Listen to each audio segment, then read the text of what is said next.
think this is going to be absolutely an amazing day. I'm going to say a little bit about us, but also a little bit about David and Scott. You're going to hear from them. But this started out a year ago. We had it's a little over a year probably. Scott came to us and said, this is General Gray. I should be more respectful, Scott.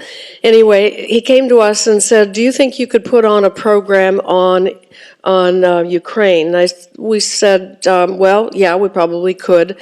So within 2 weeks, we had our first one. We said, this is so important and so valuable that we did 4 of them, and all of them 2 weeks apart. And it was absolutely amazing. The speakers that he brought in, it was just phenomenal. So we thought, or General Gray and David Kotok, 2 of our real heroes for this campus, decided to do this again. And this one is kind of an interesting one. I said to David a long time ago, I said, David, I really don't understand blockchain and I really don't understand cryptocurrencies, but you do. Could you do something about that? I'll tell you why I thought of this. About 2 or 3 years ago, I started writing a paper on AI, machine learning, Internet of Things, blockchain, and all this stuff I knew nothing about, and I thought the best way to know something about it is to do some research and write a paper. So I've been writing this on and off for 3 years, and it's now about that thick, and it's absolutely useless except for me.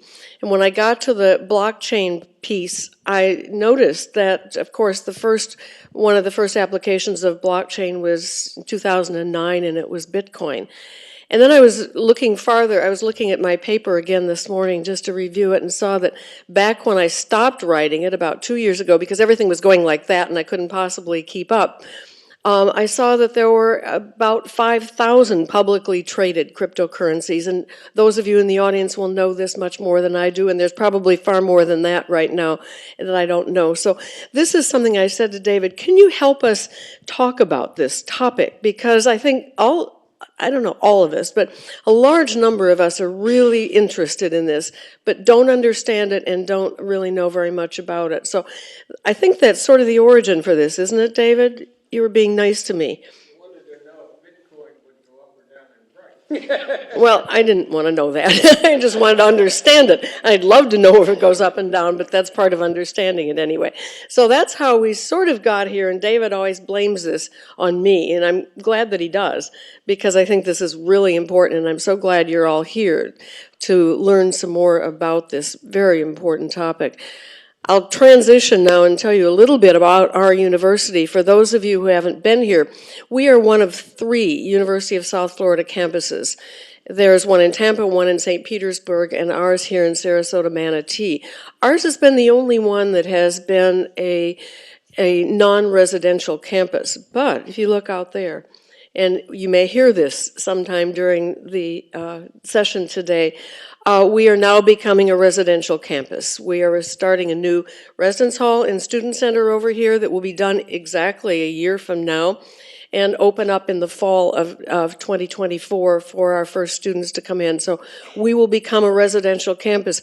And while this is being built, if you go across the mall, across the area over here, there's going to be a new academic building that's going to be it's going to be a STEM and nursing building, health sciences, and a number of STEM disciplines, including aerospace engineering, which is really pretty exciting for this campus. So this campus is blossoming. It's really growing, and it's really becoming something very valuable for the workforce in this community. And that's really our goal, is to prepare our students, hopefully to stay in the area and participate in a lot of the high-tech industries and a lot of the health science industries. So we're pretty excited about what goes on this campus. And we have, at our peak, we have actually about 2,000 students here that are homed, meaning that they take their whole course, their whole curriculum here. It's probably even fewer than that, but we teach 14,000 students because they come from all of the universities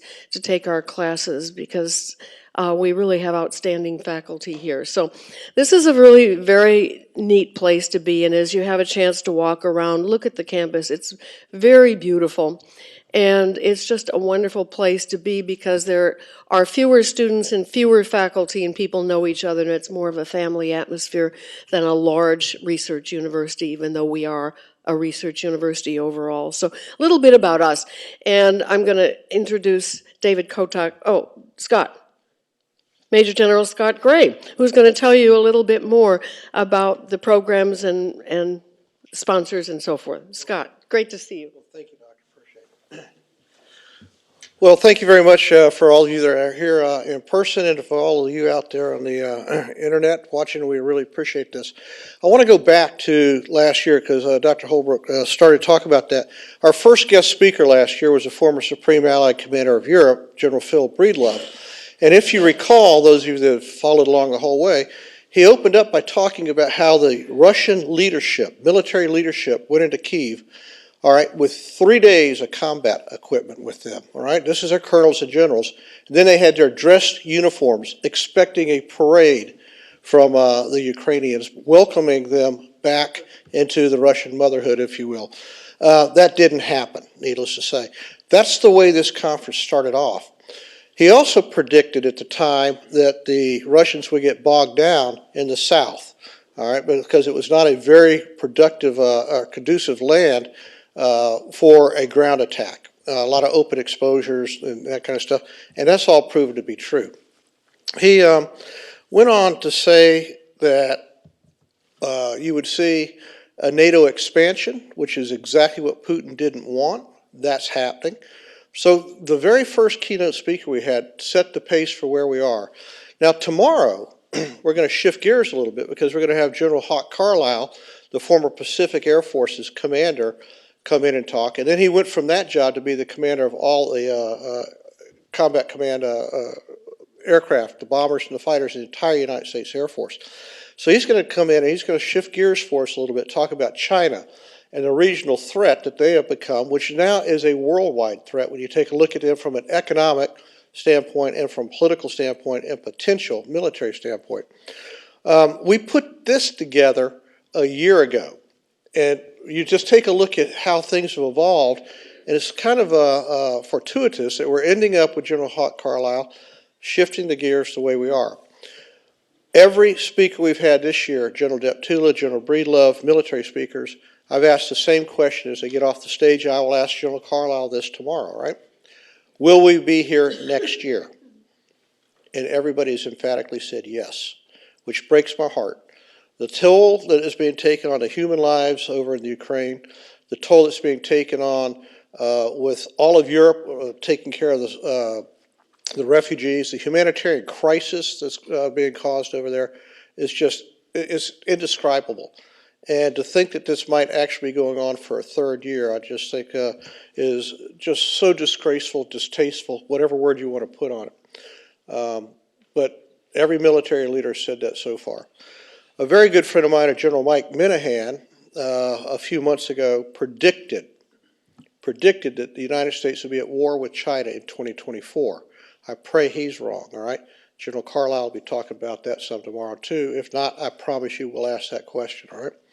So to Dr. Holbrook, I want to thank you so much for sponsoring this. And David, bringing in the GIC has been brilliant for everything because we've been able to expand the talks from a 1.5 hour initial discussion into a 2-year total of a 9-part series that I think has been absolutely educational for everybody that's been here, for all the students who've been involved watching this thing over the internet.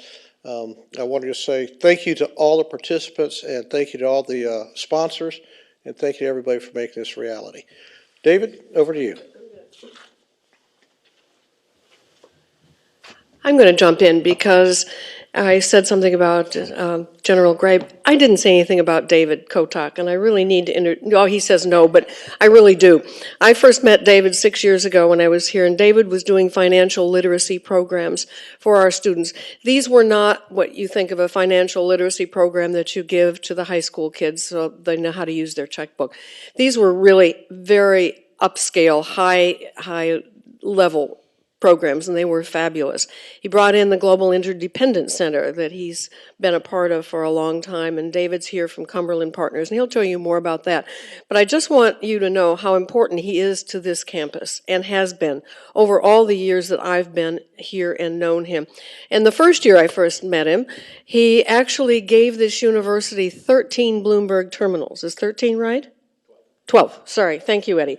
And we hired Eddie Sanchez, who is running all the Bloomberg program. But David has done so many things for this campus that I had to jump in and say that, because he's not going to say that about himself, but he's been extremely valuable to us in so many different ways. So David, thank you so much.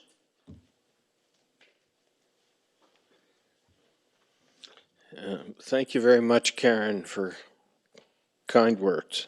And my friend Scott and I have become close, working colleagues, and we now break bread together and talk about the world, which continues to give us a subject to talk about. You brought up Bloomberg Terminal, so I have to make a comment. Sitting over there is John Musso, who's the president of Cumberland now. When we established Cumberland Advisors in Sarasota, which seems like a very long time ago, although it was really 12 years ago, and had the first graduate of USF start to work for us. And she didn't know what a Bloomberg terminal was, let alone how to use it. So the first year at Cumberland was a training exercise by John and other of our colleagues, teaching her how to use it. We now have 6, John, USF graduates working for us. They arrive with a set of skills, and they've completed the at least basic Bloomberg course. And since the terminal lab is installed here, I guess, 250, 350 students, something like that? 400, so I don't count them. You count them. And from what I understand, that the average entry-level paycheck for a graduate with those skills is 5,000 or 10,000 higher than their peers. So if there was ever a payback multiple on philanthropy, not only did it benefit Cumberland because we hired people with such skills, but it has benefited a whole lot of young people. You think about someone who goes to work at age 25, and their entry level is 5,000 or 10,000 on year one, higher than their peer group because of a skill set. So that was one of the best investments we ever made, and it works. It still works. Okay, let's talk about this program. In our conversations last year, which cobbled this program together in a hurry, we discussed how in the new world we have to blend finance and economics, payments, sanctions with military and defense, because they're now integrated. And that became the goal of the program. So that's what really led to this. We think about crypto and we think about Bitcoin, but do we also think about dark web payments? Do we think about the fact that if a missile part goes from Iran to North Korea, it has to bypass a payment system called SWIFT? Transactions not done in US dollars. It's not visible. The players aren't visible. So this is a very intricate and complex space. A couple of words about tomorrow. The metamorphosis of the program to tomorrow was to get beyond the regional shooting war, as Scott mentioned, in Europe, because the discussion is what is the implication in Asia. So the expertise line up to discuss that in a military defense and geopolitical risk structure plus finance and economics will be integrated tomorrow. The other thing we have done today and tomorrow, Jonathan Ward, raise your hand, Jonathan, so everybody sees you. Jonathan Ward, who is an articulate, known author in geopolitical risk, will sign a book, his new book, tomorrow. I hope. Are they here? They're here. And he's been an advisor to the Pentagon and others on China, Asia. That's his expertise. That's a book signing tomorrow. This is the first time we have a book signing integrated into the middle of the program.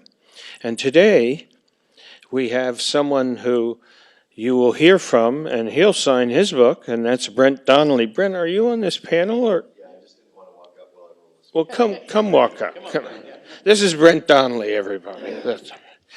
So he's going to sign his book today, and we'll do that in the breaks in the middle of the day, or middle of the morning. That's a new twist. We've never done that before. The other thing I would say is, what's going on? We are recording, and essentially everybody in this room is part of a TV studio. And the first series, I think, were edited and completed already. I'm looking for somebody from MATV. Are they? Which ones are already out now? February is out, I know, but is March out? Do you know? We're all caught up on all the programs. Okay. So meanwhile, the recording versions, the edited final versions, are distributed. I don't even know where, worldwide. The Air Force Association that gets 100,000 links or something like that. So we don't know where this all goes. It's so that's the process. So you're all in the TV studio, so please behave yourselves. Okay, let's get to the first panel. So I'll stop talking and let's rock and roll. Eddie, take over. Great. Good morning. My name is Eddie Sanchez, and I'm a finance professor in the MUMA College of Business. I teach classes here, St. Pete, and Tampa. And before I get started, again, I want to thank David. I want to thank Dr. Hallbrook, first for asking me. I'm kind of a weird bird because I grew up working on Wall Street at large hedge funds. And I did that for most of my career, and then I decided to move into academia. It's been nothing but really a joy for me. And, you know, David mentioned the Bloomberg and his contribution to the lab and putting it together for us. We've certified over 400 students, right, Bloomberg Market Concepts, an e-learning module. And David, I received a nice email the other day from a student who's working at the Bank of Tampa.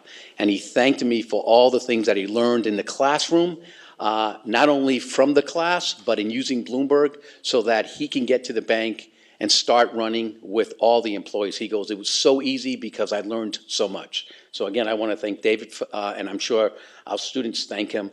John, thank you for hiring our students. I try to send them the best all the time, right? Because I don't want to hear them chirping in my ear saying, you missed on one. So I try to protect them. Anyway, today I've been asked to moderate a session on cryptocurrency and investments, financial markets, and regulations. I have this esteemed panel here. My joy today was Katie is always on CNBC, and I'm always sending her bad messages on Twitter, right, just to her saying, you're wrong, you're wrong, you're wrong on these charts. So I get a chance to meet her now. So it's, you know what, she's made my day. All right, so what I will do first and foremost is why don't we, again, my name is Eddie Sanchez. I'm a finance professor here. I teach principles of investments, advanced investments, financial statements to online MBAs and executive MBAs. So I do that at the university here. I'm also the director of the Bloomberg Lab. So just a little background. And again, I'll be asking the questions. Yes, Karen. Yes. Karen wants, we were, okay, and it was initiated here. We have been able to get Bloomberg into the Manatee District high schools. Okay, it was something that we want to do as part of, financial literacy. Bloomberg is very expensive. I have my own Bloomberg, and my wife shakes her head every month. Why are we paying for this Bloomberg? And okay, so it's very expensive. And not only have we been able to get the Bloomberg into the classroom, but this past fall, we brought in 120 students from the district. And we did a half-day session on understanding Bloomberg, understanding the power of Bloomberg and the application itself, and how this can prepare not only students for the working world, but as they come into the university. And it was a marvelous day. There are a lot of smart students out there doing some fun things, and it was a great session. We rotated them around, understanding financial literacy, wealth management. We talked about stocks. We talked about bonds. We looked at Bloomberg, and Bloomberg's got so much, it's got the power of aggregating, a ton of information is at your fingertips, what allows you to make decisions very, very quickly. And it's been nothing but a home run there. And we hope to do more. We started in the Manatee school system. Hopefully we can do more. But the students here at USF have really enjoyed using Bloomberg. They've been able to get wonderful jobs in the community, whether it's in Tampa, St. Pete, or in Sarasota, and we've made some good progress, so that's a good thing. So thanks, Karen, for bringing that up. Okay, without any further ado, why don't we start by introducing our panel? We got Katie, we got David, and we've got Brent, and I'll allow them to do 2 or 3 minutes of introducing themselves. And then I think we have Ian online. Okay, perfect. So Ian's online. So why don't we start with Katie? I'll work my way around, and we'll get to Ian. And then what I will do is I will ask each a question, and then we'll open it up for Q&A, and we'll try to get the discussions going. And we're open to all kinds of questions. I'm not a cryptocurrency expert myself. The risk drives me crazy. If you ask my students, they go, that guy is crazy about risk. Okay, he's like risk averse. I don't want to lose my money. So anyways. Good morning, everyone. I'm Katie Stockton. Thanks, Eddie. You're not the only one on Twitter that's coming down on me. Seriously. So I'm so glad to be here, and really wonderful to hear about the university and the high school, the Bloombergs. It has to start young, and I think it's wonderful that it is, and I think I could probably benefit from that course in Bloomberg too, because I barely scratched the surface of that terminal. But I'm the one that sits in front of that terminal with all charts on the screen. So I'm what we call a technical analyst, or a CMT, Chartered Market Technician. Think of it as a different form of analyzing markets, and it can be any market. I tend to be somewhat U.S. equity centric, but I've become somewhat known for my coverage of cryptocurrencies. I believe that technical analysis, which is the study of price trends primarily, trying to understand not really the security itself, but the supply and demand for that security. So you give me a chart of Tesla, I can understand it, but I can't understand the fundamentals. I'll leave that to someone else. So what I do at Fairlead Strategies, which I founded in 2018, I'm an independent research provider, so I offer research via subscription. Our cryptocurrency research is a weekly report that we publish, and we focus primarily on Bitcoin and Ether. We also manage an exchange-traded fund, or ETF, that this university knows very well about that. And it's called the Fairlead Tactical Sector ETF. It's U.S. equity centric, but has asset allocation to it, not including Bitcoin. We're not there yet. Ticker is TACK for that. And with the cryptocurrency world, I really think that technical analysis is one of the best ways to understand it as an investor or a trader right now. Thankfully, we don't have to understand the entire blockchain to have an opinion. We can understand what the primary trends are, what the risks are based on levels of importance, levels that have seen former areas of buying pressure and selling pressure. What is the momentum behind these cryptocurrencies, and the correlations, and what does it all mean? Mm-hmm. I'm Dave Notting. I'm a financial futurist at Vetify. What that means is I spend a lot of time looking at market structure. I'll use Katie. Looking at market structure, looking at regulation, and really trying to help folks understand how that impacts their actual investments. So my audience tends to be financial advisors and institutional investors. The people I talk to tend to be people like Katie and Brent, who are actually in the real business of working with money every day and working with clients every day. And I try to, one thing I say is I try to help the industry understand investors, and I try to help the investor understand all the crazy stuff the industry seems to come up with.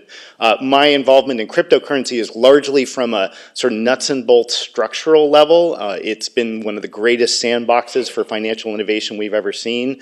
As somebody who also habitually reads regulation, there's just an endless well to talk there about as well. And we'll get into some of the details on that as we go forward. Brent? Hi, Dave. So my name is Brent Donnelly. I've been trading fiat currencies since 1995, and I write about global macro, and the interaction of all the different asset classes is kind of the lens that I look at the world through. So I feel like crypto is another asset class that can be analyzed in much in the same way that other asset classes can be analyzed. However, there's a lot of interesting philosophical and other aspects to crypto, and then technological aspects.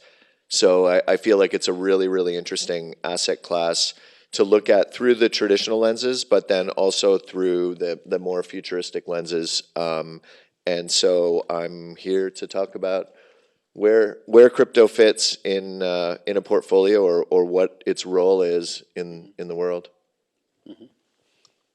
Ian's online, so we'll. Hi, you hear me okay? Yes. Great. First, great to be here, and virtually anyway. Sorry I can't in person. I've been a bit under the weather, and this way anyway, no one has to wonder whether I'm standing 6 feet away or not. So I was, and I should also say quickly that if I were there, I'd say it'd be great to be back in Sarasota, because I lived there for a year. It was my first job out of college at the Sarasota Herald Tribune, and I loved it, and I have a great affinity for Sarasota and Southwest Florida. But I've been in Washington now for 16 years. I'm now a financial policy analyst with Capital Alpha Partners in Washington, which is an independent research firm. And our clients are investors. They're at asset managers, the asset management arms of banks, pension funds, some hedge funds, some private equity firms as well.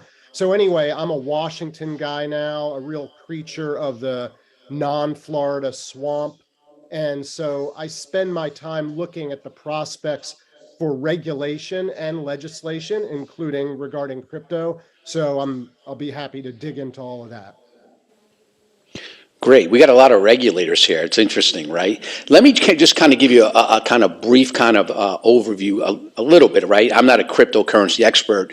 Two of the names that you hear about is Bitcoin and Ethereum. Those are cryptocurrencies, and they basically trade using blockchain technology. So to make it simple, think about this big database, right? And basically, we all have a key if we own Bitcoin, and we have a key to our Bitcoins. Okay, and we can trade them basically back and forth or sell them. So to give you an example, let's say Katie and I both she wanted to send me $5,000, which she will do after this session today. Thank you, Katie, right? And she wired me the money, right? But we were at different banks. Well, the banks have to clear that money, and I wouldn't be able to get access. Well, Bitcoin, basically, because it's a distributed database, and it's one big database, I could get that money basically almost instantaneously. So think about Bitcoin or Ethereum. You know, Karen mentioned there's like 7,000 types of currency, Bitcoin types of stable coins, right? So many trade, but you'll hear about Bitcoin, you hear about Ethereum, okay? And then to me, the interesting part is the underlying blockchain technology, which is blockchain is pretty interesting because every time there's a trade that takes place, there'll be basically some sort of history on that trade that takes place, and you can see that. So I think it's very, very interesting. I don't know, the value of Bitcoin. We're going to have that discussion today, and Ethereum, what they should be, what they shouldn't be. I think valuation is very, very hard in this case. Anyhow, let me start with David, and then we can maybe talk a little bit about the state of regulation, because I don't know if many of you have seen what took place with FTX and the money that was lost there, but I always say this, where there's money, there needs to be regulation, right? Someone needs to be watching the cash register in the grocery store. So why don't we start there, David? So in a nutshell, the state of US regulation of crypto assets is shameful. I think that's probably the word I would start with. I'm generally, people would know me as being fairly progressive on most issues, and pro-regulation and pro-investor control or investor protection. What's happened right now with the politicization of digital assets in every discussion is one of the most ridiculous things I've ever seen in the history of me looking at regulation. So the state of play right now is the US has ceded the field. Doesn't matter which one I get, it's the wrong one. The U.S. has ceded the field on providing any kind of useful framework for anybody in the digital asset space.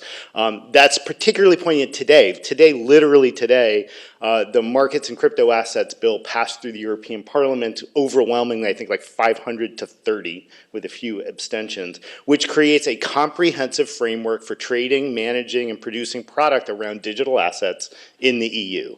It is the benchmark we should have been trying to adopt here in the US about how to integrate this innovative system, which has all sorts of risks and all sorts of opportunity for malfeasance, right? It has all the things. Every time somebody invents something new, somebody will figure out how to mess it up, because we're people, that's what we do. So we've got a standard now, the MiCA in Europe.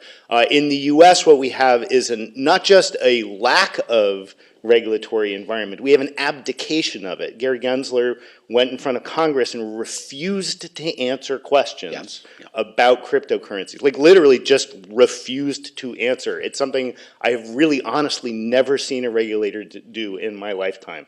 Refusing to answer very simple questions over and over and over again for hours in a row. It was like pleading the fifth on being a regulator.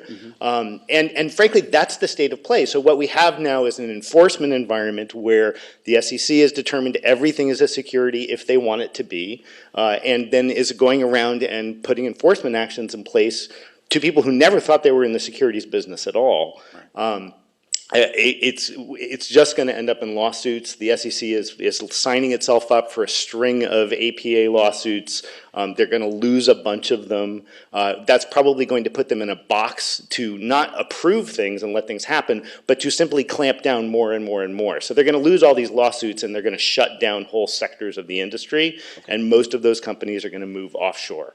So that's my sense of the state of play in crypto regulation. It makes it very difficult as a U.S. citizen to understand how to even interact with that market and know that you're doing something appropriate that isn't going to get you sued. Right. So I'll shut up there because I could go for about an hour. That's a good transition. That's a good transition to Ian, right? Ian, right now we're trying to figure out what firms can and can't do, right, legally. And then if you think about the politicians and as we move into the elections next year, how do you see the landscape moving from here and going forward?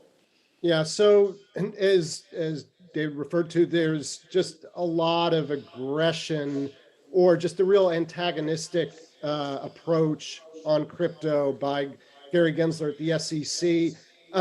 And we're starting to see this through enforcement actions at the SEC. It took a little while to get through the pipeline at the enforcement division. But basically his view, whether he thought this from the beginning or has sort of developed it over time, but now he's just steadfast in it, is that almost all digital assets are securities, and therefore they have to register with the Securities and Exchange Commission. But therein lies the rub, because the crypto entities, and what Gensler says is, come on in and talk to us and we'll talk to you. But when crypto firms do that, they say that the SEC doesn't answer their questions. And they also complain that the requirements that they would have to do, and I've heard this from lawyers who are, obviously the crypto industry has its axe to grind and has its point of view, and so you hear those complaints from there. But even some lawyers that I know in Washington who are actually trying to help some of these firms, what they're saying is that the forms and the requirements and the things that firms have to do to register with the SEC are not really compatible with how crypto works. So there's the question of then, okay, so, and I'm not going to try to get into anybody's heads, but so is Gensler trying to be, is he doing that on purpose, or does he actually believe that they could register as at the SEC? I'm not going to try to psychoanalyze that, but one of the things I'll say this and then stop. One of the things that did come up that I thought was interesting in almost 5 hours of hearings the day before yesterday, where Gensler sat before the House Financial Services Committee, which I think David was referring to.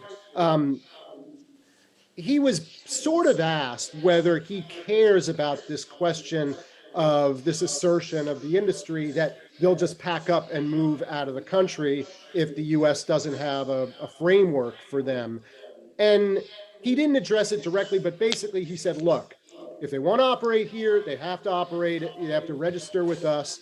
And essentially between the lines, he said, and if they don't, I don't really care if they move elsewhere. That was essentially the message that he was sending. And I actually get this question a lot from clients, which is like, is he trying to put them out of business, or is he trying to send them overseas? And I think maybe, he doesn't really see it that way. He actually does, maybe we should just take him at his word. He actually doesn't care about that. He just thinks if they're in the US, they have to do this, period, full stop. I'm not budging. And I do agree, lastly, that I think this will really be played out in the courts, because particularly those firms that have the resources, like probably Coinbase, they will play this out. They will stick with it in the courts, and they'll actually hope to outlast Gensler, because his term, he could be done, as early as, say, January 2025, and definitely some of these lawsuits could take longer than that. Great, thanks, Ian. Brent, thinking about portfolio structures, thinking about investments, thinking about, cryptocurrency, is there a place, you think, as part of traditional investments, do you see crypto as part of a portfolio? So it's a very interesting question, because there's two elements. One is, what is this thing, right? I think it's developed. People thought it was a peer-to-peer currency. People thought it was this libertarian escape from the fiat system. Then Wall Street adopted it and became like another flow toy for Wall Street. So you kind of have that, and then you also have, what is the risk of ruin in certain regulatory scenarios if you lose your coins, if they're not stored, if they're at FTX. So I think there's two elements. The first one is, what is it? And I'll talk a bit about that. And the second one, which I'm not as qualified to talk about, is, which I think is very important though, is what's your risk of ruin? There's many scenarios, including like quantum computing, where maybe Bitcoin can get hacked. So leaving the risk of ruin aside, essentially over time, Bitcoin has evolved now into what I believe is a pretty good hedge for loose monetary policy. So it's not an inflation hedge, but if you think about what's happened since 2017 in terms of the way that the US economy is run, I mean, think about when in the olden days before 2016, when a new idea was brought up on the spending side, people would say, how are we going to pay for it? That's not even a question anymore. It's just, we're just going to do all this stuff and never think about how we're going to pay for it. I mean, the budget was balanced in the 90s, and now that the words austerity or how we're going to pay for it just don't even come up anymore. So the way that we pay for it is that the Fed's balance sheet gets bigger and bigger, and what that does is, since it's happening globally, you don't really see it as much in the fiat currency world, but what you see is generally fiat currencies are like an ice cube that's slowly melting. And so to me, Bitcoin specifically now has become essentially kind of a risky asset that is a decent hedge against further what we would call MMT, which is spending without taxation, essentially, which is essentially what you're seeing now. The old Keynesian model was, in the good times you pay down the debt and then you run deficits to pay for the bad times. But 2017 changed all that when they ran max deficits in the good times.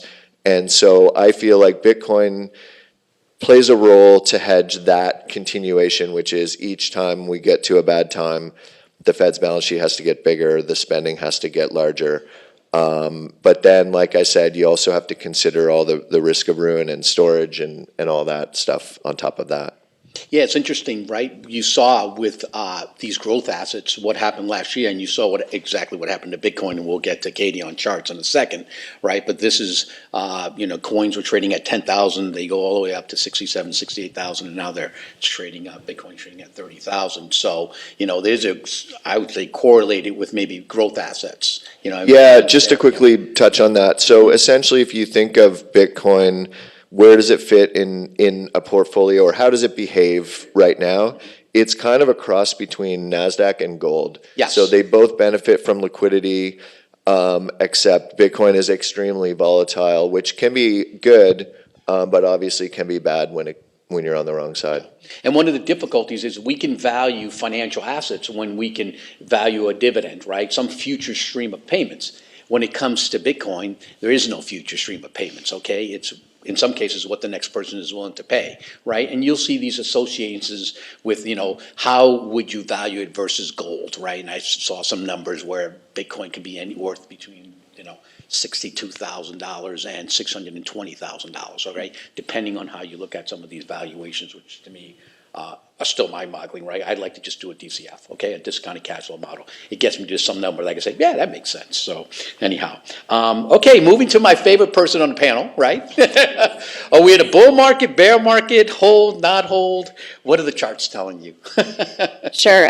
So yeah, I know now I set myself up, right? In terms of cryptocurrencies, I mean, we obviously went through the so-called crypto winter, and it's been evident that we've emerged from that, at least in the intermediate term. So what was a bear market cycle, and with that, we ultimately saw a bit of a shakeout, I would say, fundamentally speaking, which as hard as it might be, maybe that's healthy, right? Kind of shook out some of the weaker players, both on the corporate side and then also on the altcoin side. Once we got out of that bear market cycle, you saw a base develop. So that meant the cryptocurrencies, especially Bitcoin and Ether, essentially traded sideways. By no means did they do that without volatility. There was a lot of volatility in both directions, and that's something that we find normal, especially in sort of nascent asset classes, if you want to call it that. You tend to see a lot of activity from traders, people that are really interested in just gambling, quite frankly. They just want to make a quick buck, and they've seen the potential in cryptocurrencies to give that to them. They've also seen it work against them, of course.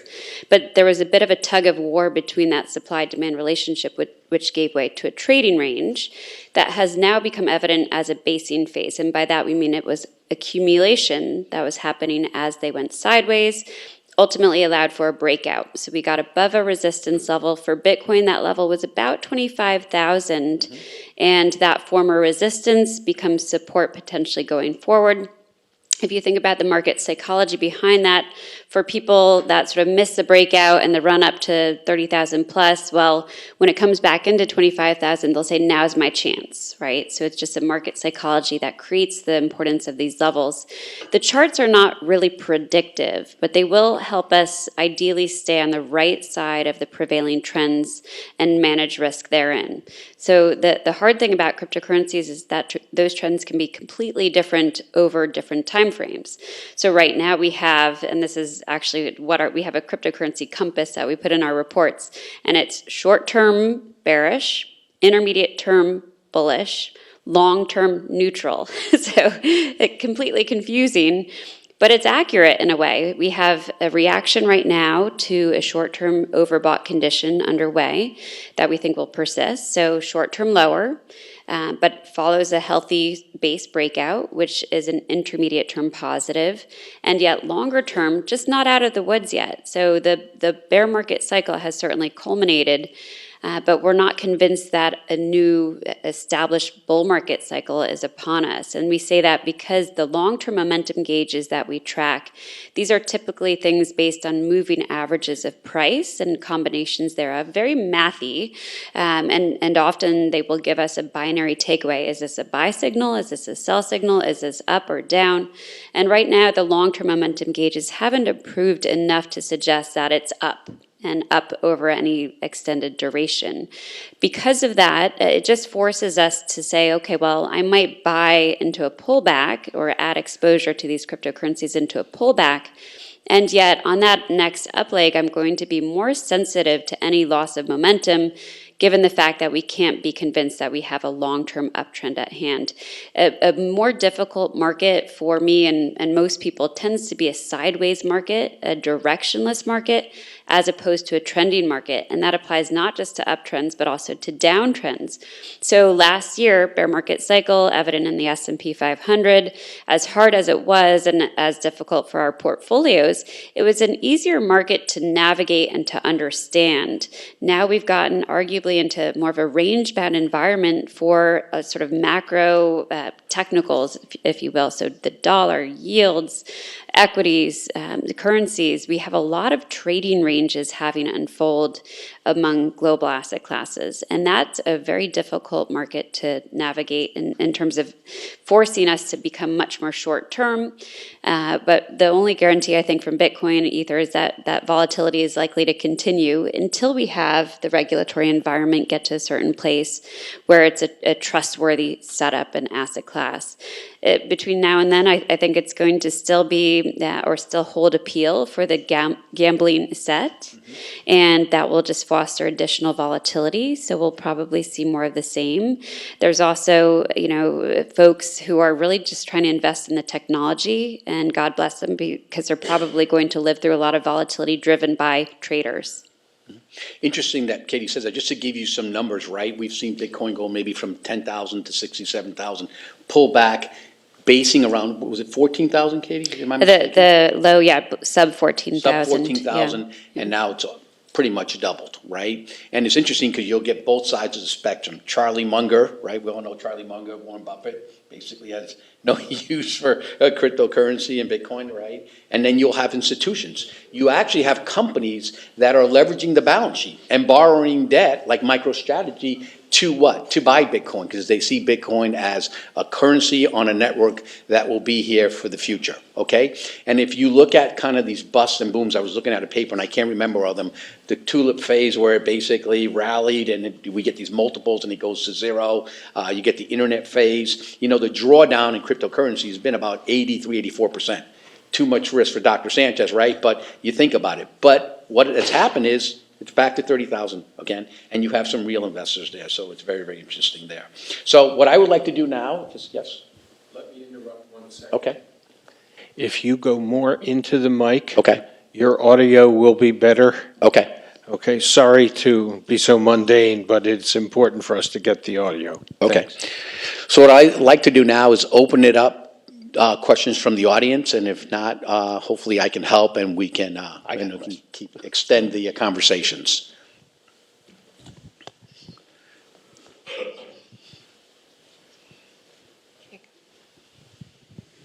Hi, thank you all. Really great to hear all of the different viewpoints. I wonder if you all could just comment briefly, or one or two of you comment briefly, about sort of the global nature of trading of crypto versus how, for example, U.S. equities tend to trade much smaller marketplace. That seems like a you. Sure, yeah, that's one of the features that people find interesting, especially like Katie said from the gambling side, is that you can trade all day Saturday and Sunday. I would say that it's a feature that is attractive for punters, but I don't think it really changes the dynamic all that much, just because people are so used to Globex futures and S&Ps and gold, and there's so many markets that pretty much trade almost 24/5 that the weekend functionality of Bitcoin is kind of an interesting curiosity, and sometimes people will use it on a read.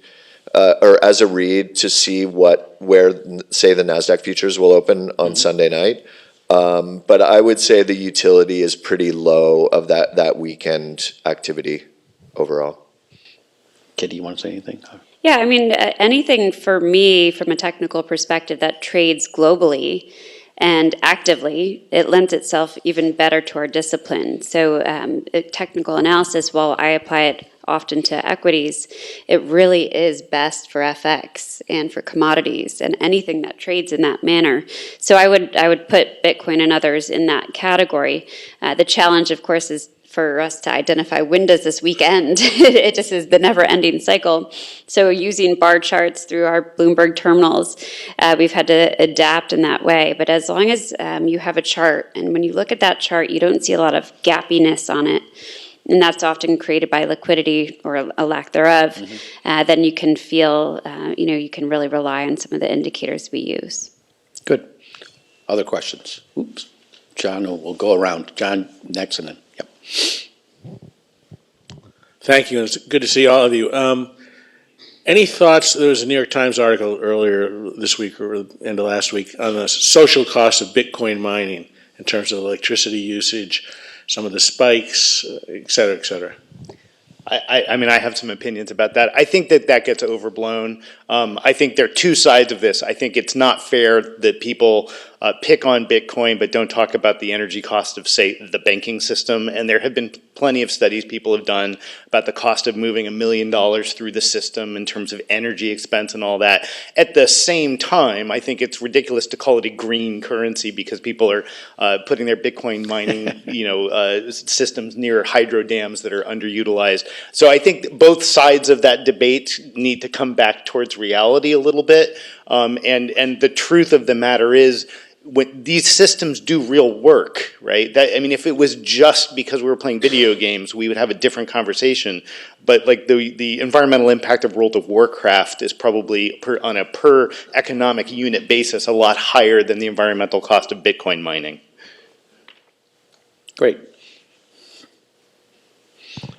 Hi. I had a question really about the pricing of ETH and Bitcoin in the last 4 or 5 months. Now, when FTX went under, we saw what I thought was an extinction level event where, Bitcoin may drop to below 10,000, but it held its own and it managed to sort of stabilize at around 15,000. And that's I think when we started to see the sideways trading after that point. And it basically maintained that level until I think around the first couple of weeks of March, when Silvergate, Silicon Valley Bank, and Signature all went under. And those were the gateways to crypto. And after those banks were basically shut down, the price of Bitcoin and ETH both started to rise dramatically. And I'm wondering if you guys have sort of a viewpoint on either a technical reason why that might be, or on a fundamental basis why that might have occurred.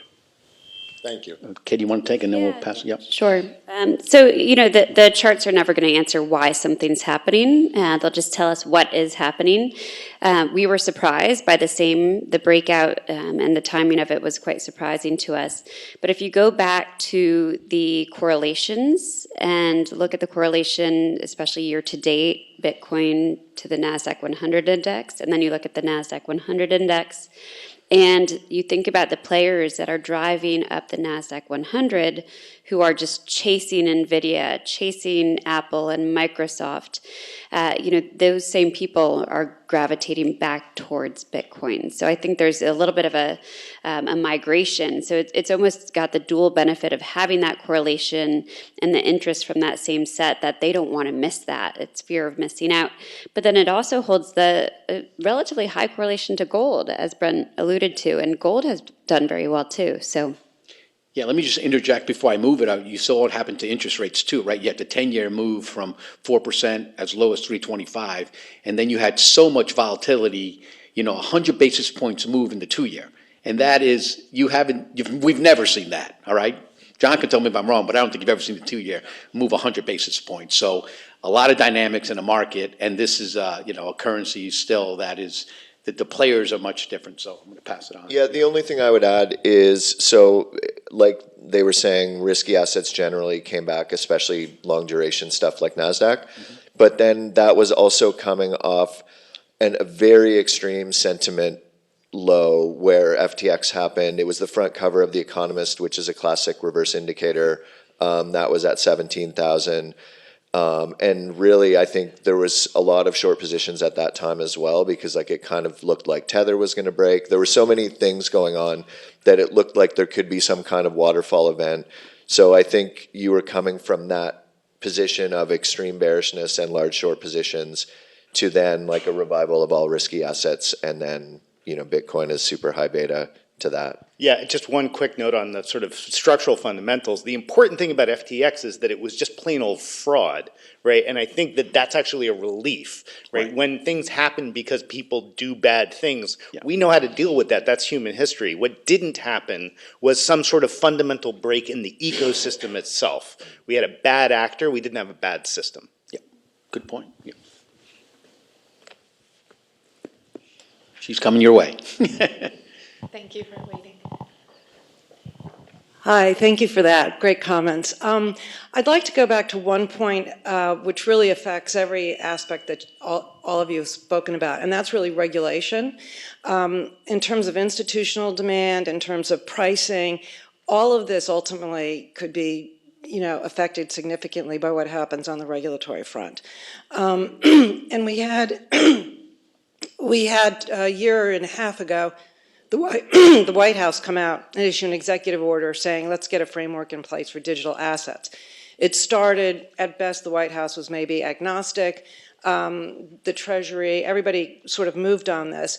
With FTX, really, it was pure fraud, but the baby kind of got thrown out with the bathwater. And anything associated with crypto, with blockchain, it's all bad. And the White House went from being agnostic to being anti. And so now you have the can being kicked up and down Pennsylvania Avenue with the SEC chairman doubling down. And so the question is, what is going to happen on the regulatory front? And I know it seems like everybody's saying it's up to Congress. So you have the House Financial Services Committee and a new digital asset subcommittee working on something. They're addressing stablecoins first. So I guess the question is it likely to emerge some kind of stablecoin regulatory framework and then deal with crypto once the dust has settled? We'll leave central bank digital currencies to the side for now. That's another story. But I guess really the biggest factor, no matter what the charts tell you, is if crypto gets banned, or if everybody moves offshore, taking kind of our innovation lead with us, it's not a good sign. And the institutional players will not necessarily stay in if they can't get access to custody and all the or services that they're not going to be able to provide because they are regulated institutions, the intermediaries. So how do you see the next wave of regulation playing out? I know that's a mouthful, but both Ian and I'm going to bring Ian. I'm going to tee this one up for you. We know you're there. Yeah, no, thanks. I could hit on a few points real quickly. On regulation, as we referred to, I think this is basically, you know, Gensler, and now with the CFTC a little bit trying to say, you know, me too on the regulatory front, being more aggressive on enforcement, and these actions, as I mentioned before, will probably end up being decided in the courts. Now, on the legislative side, I think you wisely split it up into a couple of ways. The broader crypto, say sweeping crypto legislation, and then stable coins. I think we're a very long way from Congress approving a comprehensive crypto bill that would provide the regulators with a framework for overseeing the industry. We're not even close. Now, there has been some optimism that Congress could pass a more narrow bill on stable coins soon-ish, but a couple things. One, I'm not among those optimists. And two, I would note that just yesterday, there was a hearing on stable coins in the House Financial Services Committee. And it, you know, that hearing frankly confirmed my pessimism because the Democrats are not on board with what the Republicans on the House Financial Services Committee are proposing as far as stable coins. And I'll say even then, for those of you who don't know Washington well, you know, the House, the Senate will often let on financial services, will let the House Financial Services Committee sort of do its thing, propose legislation, have its fun. And then, though they don't obviously say it this way, they'll say, when you're done, get back to us. We'll take a look at it and then we'll see what we think. And they don't, this is often a misperception outside Washington, they don't take a bill from the House and then just sort of vote it up and down. They sometimes take it and don't even really consider it, say, yeah, we're going to do our own thing. So I think a lot of what was a little bit of optimism on getting a stablecoin bill has been just a little bit overblown. I'm more on the pessimistic side. I think this will be a very long process. And if I could leave you with, one thing to remember about Washington, particularly these days, is Congress does not tend to do anything until it absolutely has to. And I think a lot of people thought that it had to last year after FTX, but that turned out not to be true either. I'll stop there. I could go on for a lot longer and drill down more, but I'll let others there take a shot. Yeah, the only thing I'd add is that the bipartisan stablecoin bill, which floated last year and which we were hoping to refloat this year, was a good bill, and it was actually bipartisan, and it could have easily gone through any rational process. There were no political footballs in it. The whole thing has now become a political football, which means see in 2025. I think that's the answer. Oh, and that's something, I'm glad you brought that up, because one thing, if you're really looking long term, it is true that this will go in some sort of cycles, right? You have, obviously a very antagonistic toward crypto SEC chair, an administration that's become, as you said, increasingly skeptical of crypto. Sure, it's possible that if the Democrats win in 2025, there wouldn't be that much of a difference after 2025. But it is hard to believe that you would have an SEC chair, even another Democratic SEC chair, as antagonistic as Gensler is. And then the Republicans would clearly be at least somewhat more sympathetic toward crypto. So if you're looking at the long game, this is probably about, as bad as it gets for crypto as far as the folks in Washington. You did ask the question about sort of what it means for institutional demand. And the short answer there is I'm surprised how strong it still is. I've talked to quite a few institutions that over the last 6 months have actually been making reallocations into the teeth, knowing that they're facing all these enforcement actions. Now, some of them are being smart and they're offshoring some of those. Some of them are using more regulated products, like a Bitwise product or something like that. That's more of a private placement. So they're avoiding some of those immediate issues. But there still seems to be surprisingly strong core institutional demand. The era of J.P. Morgan flooding money into the system is probably over, but the core institutional buyers still seem to be there. And that demand from the institutions is what will make Bitcoin be the sort of stalwart outperformer over time, I think, until we get to that place where there's more trust. Yeah. We have time, I think, for one more question. Yes. We have one online too that David's going to ask from the public. Okay. Thank you to the panel for all of the great information. My question stands back a little bit to look at the forest. We have this cryptocurrency space that has become vast and continues to evolve. In the view of the panel, who do you see, or which cryptocurrencies do you see being the long-term winners in this vast and evolving space, and why? Want to take it? I mean, personally, I think Bitcoin simply because it's the original. First mover. It's the thing that, first mover. It's the thing that everyone understands. And the supply argument, as you go further out the spectrum, the supply argument just starts to wither, right? Because if you're doing some kind of music NFT coin or whatever, those things can always have competition. I just feel like, yes, Ethereum's competition for Bitcoin, but really Bitcoin is the one that has no competition in my mind. And it's like its function as digital gold and as a hedge for MMT, I think is well established now. Yeah, I would just say, you think of things as either value assets or working assets. Bitcoin is the value asset for the crypto ecosystem. I don't think that's going to change. The ETH is the working asset right now, meaning it's how you get things done in crypto is through ETH. That can change, right? There can be competition, and there is plenty of competition for that. But it's still quite far out in the lead in terms of doing work with crypto and versus any of the other competitors. And Bitcoin has the largest capitalization, and if you look at the trading volume on Coinbase, it's by far Bitcoin. So just to give you some stats around that. And I would just add in terms of market cycles, right? During a bear market cycle, we will see the safe haven qualities of Bitcoin.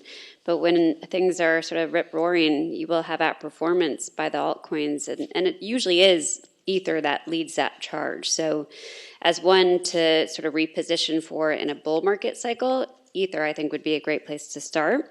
But I don't know that we can be convinced of that right now. I'm going to pass it on to Dave. He's got an online question. Let me ask the last question from one of the participants, just so everybody in the audience knows. The 20 participants you see, over half are media outlets, newsletter writers, or other distribution mechanisms. This is from one of them. We're keeping those participants anonymous, but I get a chance to see who they are. And I will tell you that your message is going worldwide. I could not read the question that was sent in Chinese. My Chinese isn't that good. FTX flow was being artificially dumped. I think it's dumped, might be damped, by the fraudulent exchange into Almeida's portfolio and into the general ecosystem. The breakout after Silvergate and such is likely tied to stablecoins not being able to be withdrawn. I know there's some discussion of that, and we're going to talk some more about it during the day. So why not hold in the underlying Ether Bitcoin? What implications, this is hard for me to read, what implications do you think happens with the FTX flows? And are there any models that you're aware of looking at that? And specifically, Ian, it's nice to see you, Ian, and I'm glad you're doing better. Nice that you could get with us. Thank you. Thanks very much. I appreciate that. And are there any models in the Congress looking at this? It's a long, complex question that had to be read by old eyes. So let's go round it, and then I'll have a closing thank you for you. Okay. Yeah, so long-term implications of the rollout in FTX, it is definitely the case from a flows perspective. There is a lot of value that was destroyed by fraud in that system, like that's money that just goes away because it never actually existed, or it was transferred irrevocably through transactions to unrelated parties. That's just fraud, that's just gone. I think the implications are largely psychological and regulatory. It definitely scared folks out of the system. I'm curious what your thoughts are in terms of whether you think flushing some of that out changed levels. Like, did it, you talked about the rebasing phase. Do you think that we have a different ecosystem now? I mean, it may have been reset higher. In technical analysis, we have something called a sort of a selling climax, and it is often instilled by such bad news. We didn't really see that from Bitcoin or Ether. Maybe some of the altcoins were a little bit more volatile around the news, but I don't really have evidence that we have that kind of shakeout yet. In fact, I would like to have seen that, quite frankly. Now, I'd say our levels have just gotten much more conservative. Following what was a very parabolic up move. And in a way that could just be a maturing asset class and also sort of a built-in level of skepticism, where as much as we did double, that's far short of what we've done in the past. So it could be more of a stair-stepping type of trend that we've gone into with volatility on both sides, but a little bit more regularity and a little bit more sustainability ultimately. We'll see. The only thing I would add is that the administration process is going to take a long time, and I think that generally they're pretty sophisticated in the way that they do the liquidation process. So I would think it would be similar to, when the FBI seizes Bitcoins and the flow happens, but it They ends auction up, them off. And, it ends up not being a huge deal because the timing is unknowable and they're somewhat sophisticated in the way that they do it. Right. Ian, do you have anything to add? Not on that. It's a bit out of my bailiwick, but I would, if we're wrapping up, I would just like to thank David Kotok in Cumberland and General Gray and the Global Interdependence Center and USF, Sarasota Manatee and all the organizers. And I'll also say, as a former Bloomberg reporter where I covered finance and the Treasury and the Fed, great to hear all the work you guys are doing with the Bloomberg terminal, which I used every day for almost 9 years. So just thanks everybody for holding the program. Thank you, Ian. Before we lose you and we lose the panel, and I just want to verify, we have Paul O'Brien connected for the next session, Kelly? Yes. All the conversation so far in this hour has been U.S. dollar centric, although not specifically, U.S. regulation centric. The fireworks yesterday, or however Ian wants to describe the theater we saw in a congressional hearing, focused U.S. centric. And we are watching a multipolar world evolve with other payment systems, referencing other currencies. Ian, for you, do you see any sensitivity in the midst of the fog in Washington that says we live in a global setting, it's a multipolar world? I would ask the other panelists to chime in. I know we're going to hear from Brent Donnelly in a little while about foreign exchange and currencies and substitution effects of cryptocurrencies. Any thoughts? I mean, not so much. I think that the way that, it depends who you're talking about. If you're talking about the SEC and Gary Gensler, I think his view is, look, these tokens, these assets have to apply to our rules in the U.S. And if they want to go overseas, so be it. We're not going to soften our rules to try to keep them here.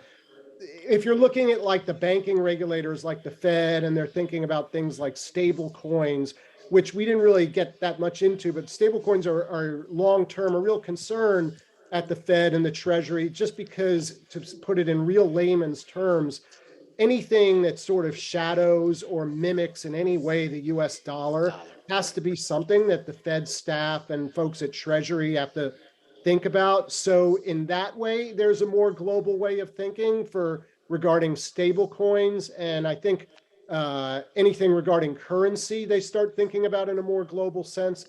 So it's a yes and no answer. It depends on who you're talking to in Washington. Thank you. Any other comments? I mean, we had a chance to lead and we've chosen to follow. I think it's really that simple. Okay. Ladies and gentlemen, shall we thank this wonderful start panel? Thank you so much. Let's switch to the second panel. Nick, Jessica, and Kelly will get Paul up. And Mike, you're going to moderate, aren't you? Yeah. Okay.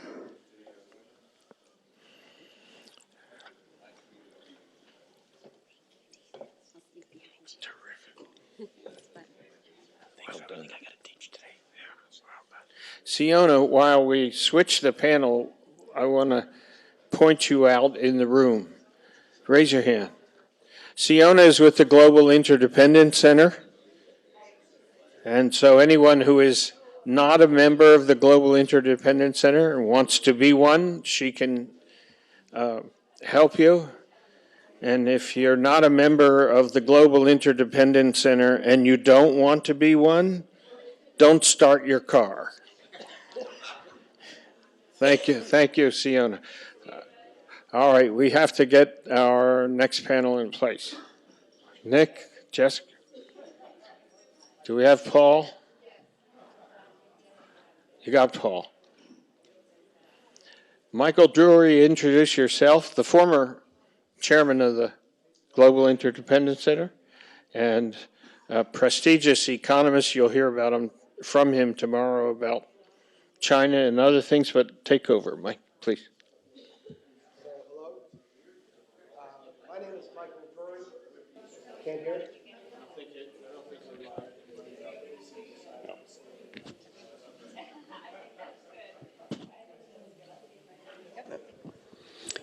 My name is Michael Drury. I'm the chief economist of McVane Trading, which is an agricultural commodities trading firm based in Memphis, Tennessee, hence the blue suede shoes, so that everybody will remember where I'm from. Well, it's a small world in that I joined GIC in 2010 because I met David Kotok in Singapore, of all places. And the conversation started with, Michael, where are you from? And I said, Memphis, blue suede shoes. And he said, oh, my daughter lives in Memphis. And I said, no, she doesn't. No one lives in Memphis. And he said, and she's here. And she sat down, and it turned out that she was working with my boss on a program in Memphis already. So they knew each other. So it's a small world. Then I met Nicholas, and it turns out his father-in-law sold me my house. So it's a small world, and you get used to that. We're going to talk about cryptocurrencies outside the United States. And as you saw the panel just discussing, the United States kind of is passing on cryptocurrency. It would much rather have central bank digital currency or something else. It would rather regulate it out of existence, which the Chinese did in China. But there's a lot of places where cryptocurrency is used. And so Nicholas is going to do a presentation, then Jessica is going to talk about some Google trends, and then Paul, who is remote, is going to chime in with his view of his experience with it outside the United States. So I'm going to let them do the talking. Nicholas? Great, thanks very much. Let's just get the first slide up, awesome. So I've got 2 pages of this slide deck. Jessica's got 9 or 10, and then we'll hand it over for the rest of the presentation. But we wanted to give you just a little bit of a framework to think about the topics today. First page here is something that I pulled together as an academic literature review about cryptocurrencies. And I want to start with actually a story, because I was the first analyst on Wall Street to actually write about Bitcoin back in 2012, back when it was just basically a science project. And I want to explain what intrigued me about it. By way of background, my parents were Cuban refugees. They came to the U.S. in 1960 with basically $150 in a suitcase. My mom packed a cocktail dress and some high heels. My dad packed his tuxedo and a medal he won for religious knowledge in middle school in Cuba. But they came here with that suitcase and $150. And $150 ran out very quickly in New York City. They were homeless in St. Patrick's Cathedral until my dad could find a job, and my mom found a job. My mom spoke no English. And so they came to this country with very little. And I don't know if any of you know or are the child of refugees, but that is an impression that they pass along to you. And so you are always acutely aware of sort of the fragility of your life. And so when Bitcoin came along, I was really intrigued because for the first time it seemed like there was a currency that could be used across border and that all you needed was a password to an account and you could move money across borders. And that really intrigued me. And that ties into the central way we think about disruptive innovation across any kind of technology. And we count cryptocurrency as a technology, a disruptive technology. There is a fellow who worked and taught at Harvard Business School for many years, Clayton Christensen. And if you haven't read his work on disruptive innovation, just Google Christensen, disruptive innovation, and read the HBR article about it, because it explains how disruptive innovation works. And it's super dead simple, but people forget this lesson a lot. Disruptive technology happens and impacts society in exactly one way and no other way. It is a novel technology that comes into the market at the low end, and then it uses that technology to slowly penetrate a market at the low end and then over time move upscale. So for example, everybody knows Amazon started by selling books. Books were a low-end, very niche product, but it used the core technology of online retail to then begin to expand into CDs, DVDs, and eventually everything. So you start at the low end with a technology that other people can't, incumbents can't or don't want to recreate, and then you go upscale over time. And you can go back 100 years and the same lesson is true. So long before Amazon, there was Sears Roebuck. How did Sears Roebuck start? With a catalog to American farmers, an underserved population. People that only had a general store, maybe a department store to go shop at. And the Sears Roebuck catalog was like magic. It was the Amazon of the 1890s and 1900s. I actually collect old Sears Roebuck catalogs from like pre-Depression, because I'm kind of an economic nerd. And it's just amazing to look at that 1,000-page book from 1910 and realize that was the Amazon of its time. Why was it disruptive? Because it used the railroad to ship goods across the US. So that is how disruption works. It starts at the low end, where incumbents don't care if they lose market share, and then it grows up over time. And so when I heard about Bitcoin, I thought, who is the least served customer for financial services on this planet? And it's a political or economic refugee. And that was sort of the light bulb moment for me, where I realized, okay, that this technology is potentially important. And so that's why I got intrigued by it, started writing about it, because to me it fits that paradigm. And to me, that is the most important paradigm in disruption that I want to pass along to you. Things have to start at the low end. If it doesn't address a low-end consumer's need, it's just not going to be disruptive. It has to start at the low end, or it gets all garbled in the message. So I then ran just a bunch of different Google Scholar searches for things related to digital currencies to understand where's academia thinking about the opportunities, and where is this intersection of opportunity and low-end consumer available for cryptocurrencies to solve. And that is the list on this page. So I'm sure you'll hear about a lot of these topics over the course of the next 2 days, but the ones I wanted to highlight are central bank digital currencies. Because if you think about who is the incumbent, right? If, I don't know, Sears or department store was an incumbent and Amazon was the upstart, who is the incumbent for cryptocurrencies? Who are they? Who are those products fighting against? And it's actually fiat currencies and central banks. So CBDCs are one area of research right now, but there's so many others. Supply chain management. So supply chains right now, as we learned from the pandemic, are very difficult to navigate, very garbled.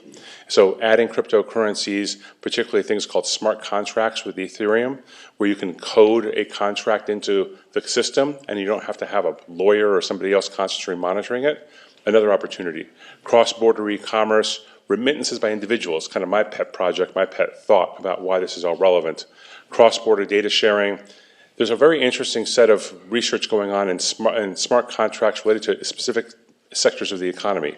Real estate, finance. The most intriguing one for me, Islamic finance, called Sukuk, which has entirely different rules from Western finance, but can be coded into blockchain agreements. Very intriguing.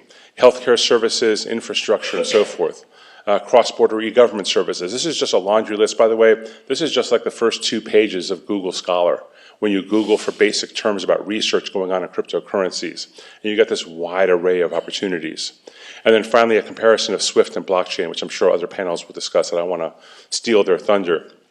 But the overwhelming theme here that I want to leave you with is there is a huge amount of opportunity for the technology. Forget the price of Bitcoin. Who cares, right? It is a technology which properly addresses the low end of a market in a way that existing incumbents cannot or will not and don't care to. And that's the opportunity. The second slide I want to show you, so I recommended to you Clayton Christensen's Disruptive Innovation. Google that, read the paper, super important.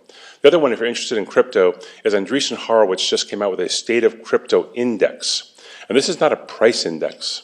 This is an index that compares the supply of new ideas, innovation, and development with the adoption of cryptocurrencies.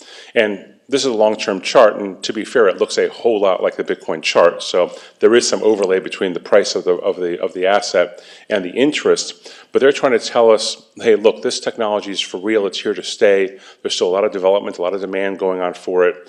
And so if you have time and you're interested in crypto, just Google Andreessen Horowitz State of Crypto report. It's about 9 pages long. Again, super important to read, very comprehensive. There is no smarter VC on this planet on crypto than AH. They wrote the book and they continue to write the book. So with that, I'll hand it over to Jessica and for the next part of the panel. Thank you, Nick. So the purpose of my section is to show how attention on cryptocurrencies is a much more global phenomenon than many U.S. investors may realize. I'm going to do this by reviewing 9 Google Trends search volume data sets with you. For those who haven't used Google Trends before, it counts the number of times any user enters any given query into Google's search engine. And as such, it's a crowdsourced indicator of broad, real-time social interest. All the Google searches I'm about to cover speak to the global nature of virtual currencies and related themes. So let's first start with worldwide Google search volumes for the simple word crypto over the last 5 years, given that it broadly represents the virtual currency space. So put another way, anytime anyone in the world has typed crypto into Google's search engine and pressed enter, it shows up in this Google Trends graph right above me. I have 3 points on this chart.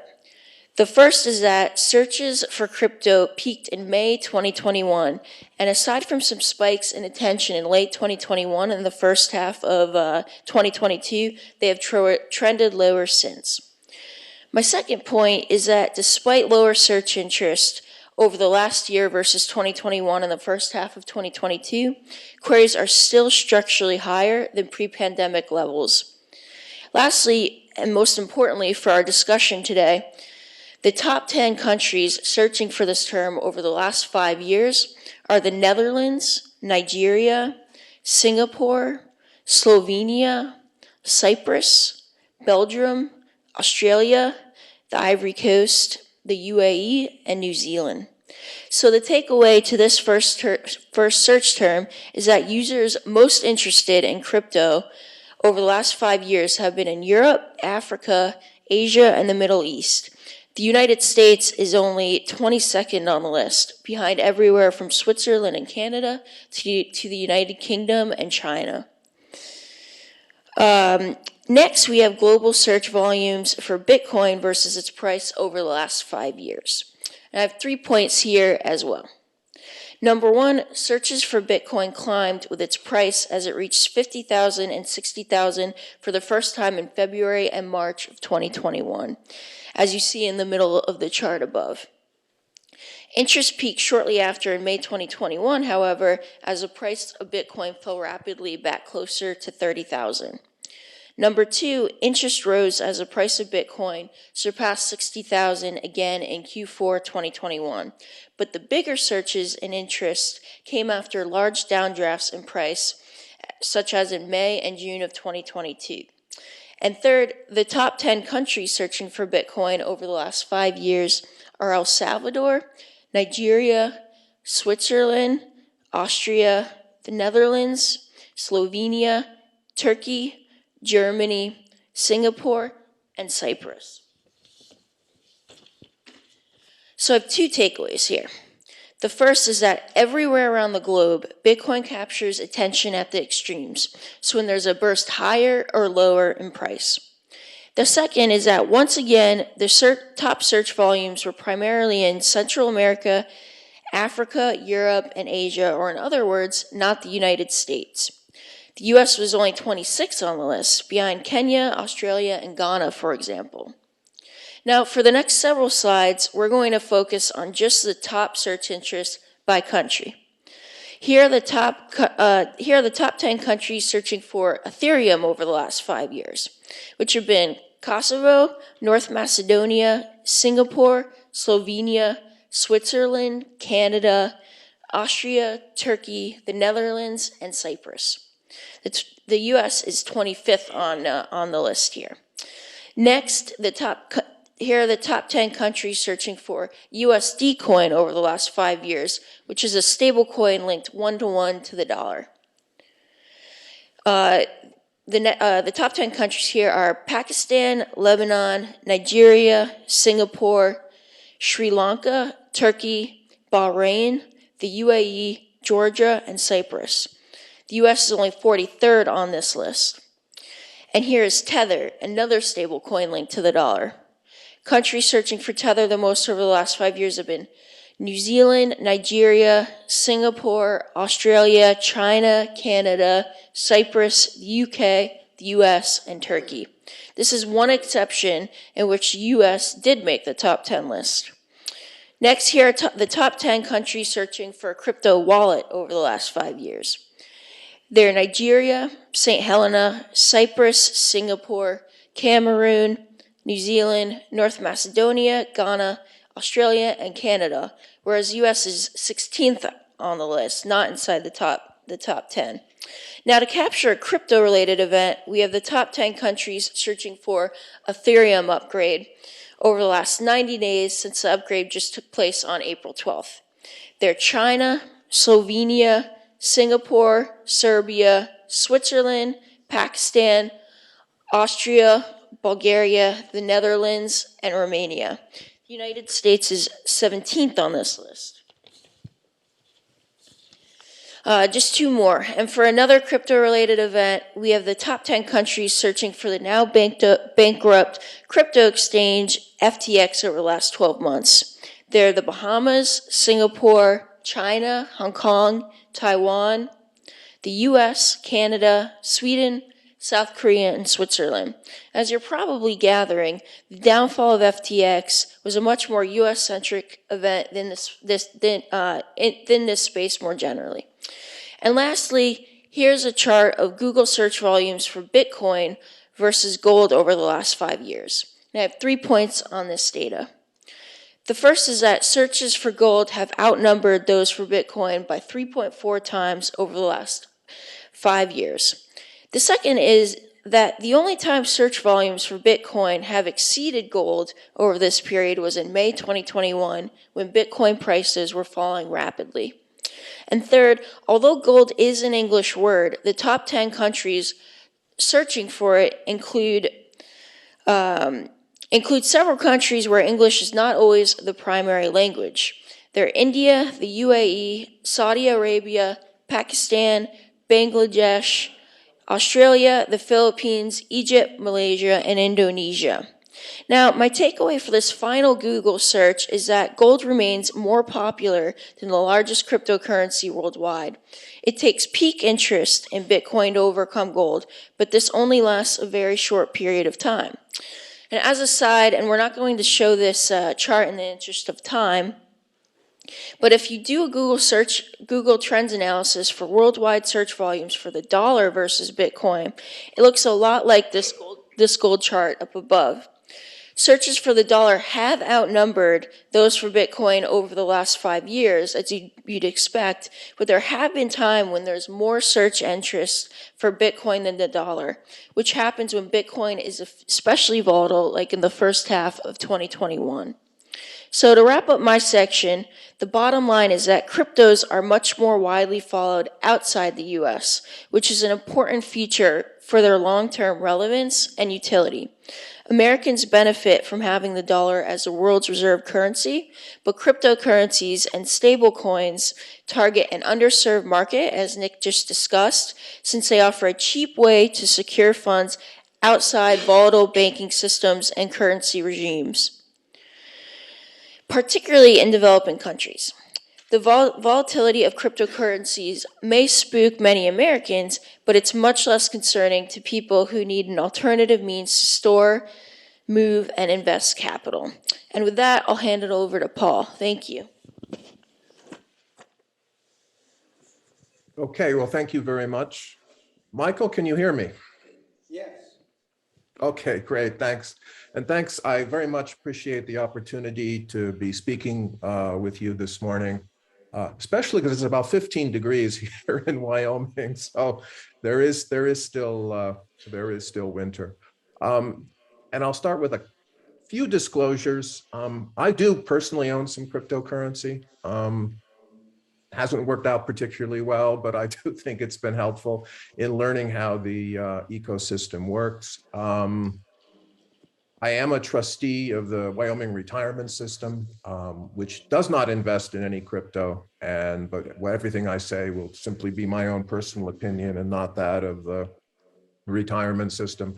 And finally, don't take anything I say as investment advice. There are other people that are in the room that are probably qualified to give investment advice. I'm not one of them. The main point I want to cover, and it really echoes what you've already heard, is you have to think about crypto from a global perspective. I've spent probably more than half of my career working and living in countries outside the United States. And as Americans, we have to understand, like, the rest of the world is different. People do different things in different ways, and it actually often works pretty well. Americans often don't understand this and don't appreciate that the way we do things is not the only way to do it. And particularly with crypto, a US perspective, I think, is too narrow. We actually have a pretty decent payment system. We pay for things we write checks, we do ACH transfers, we put down our credit card, and money just seems to move seamlessly and without any problem. We have a stable and safe banking system. Wait a second, we used to have a stable and safe banking system. There is a question there, but seriously, we do have a well-functioning payment and financial system.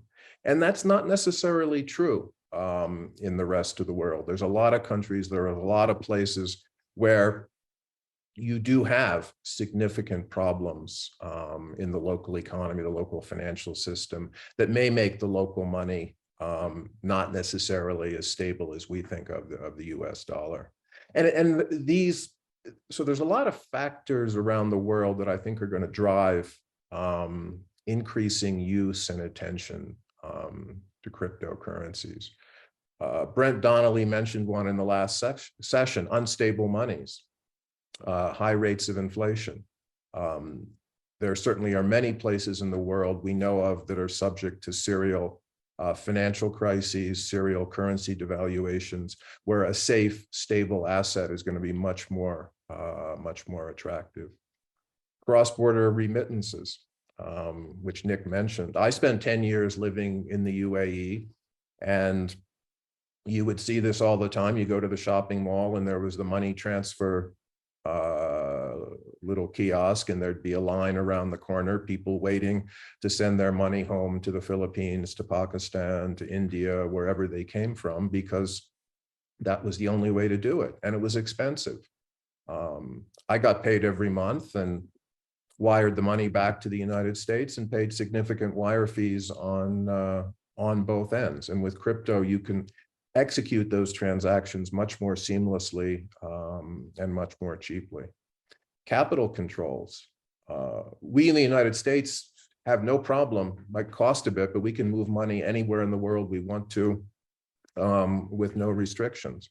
Many people face significant capital controls on their ability to move money or invest it in other places.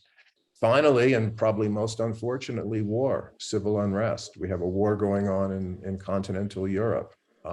We potentially have a civil war erupting right now in Sudan and Africa. So in many places, the safety and security of your money, your business, are far less than we are used to.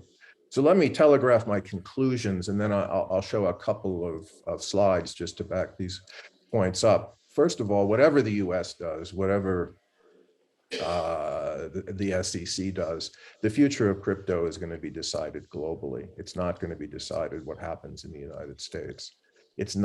Crypto is not going away, and I would expect, given the increasing tensions around the world, the crypto is going to thrive as an alternative to fiat currencies. And finally, however, crypto does hold the potential to further destabilize the global financial system.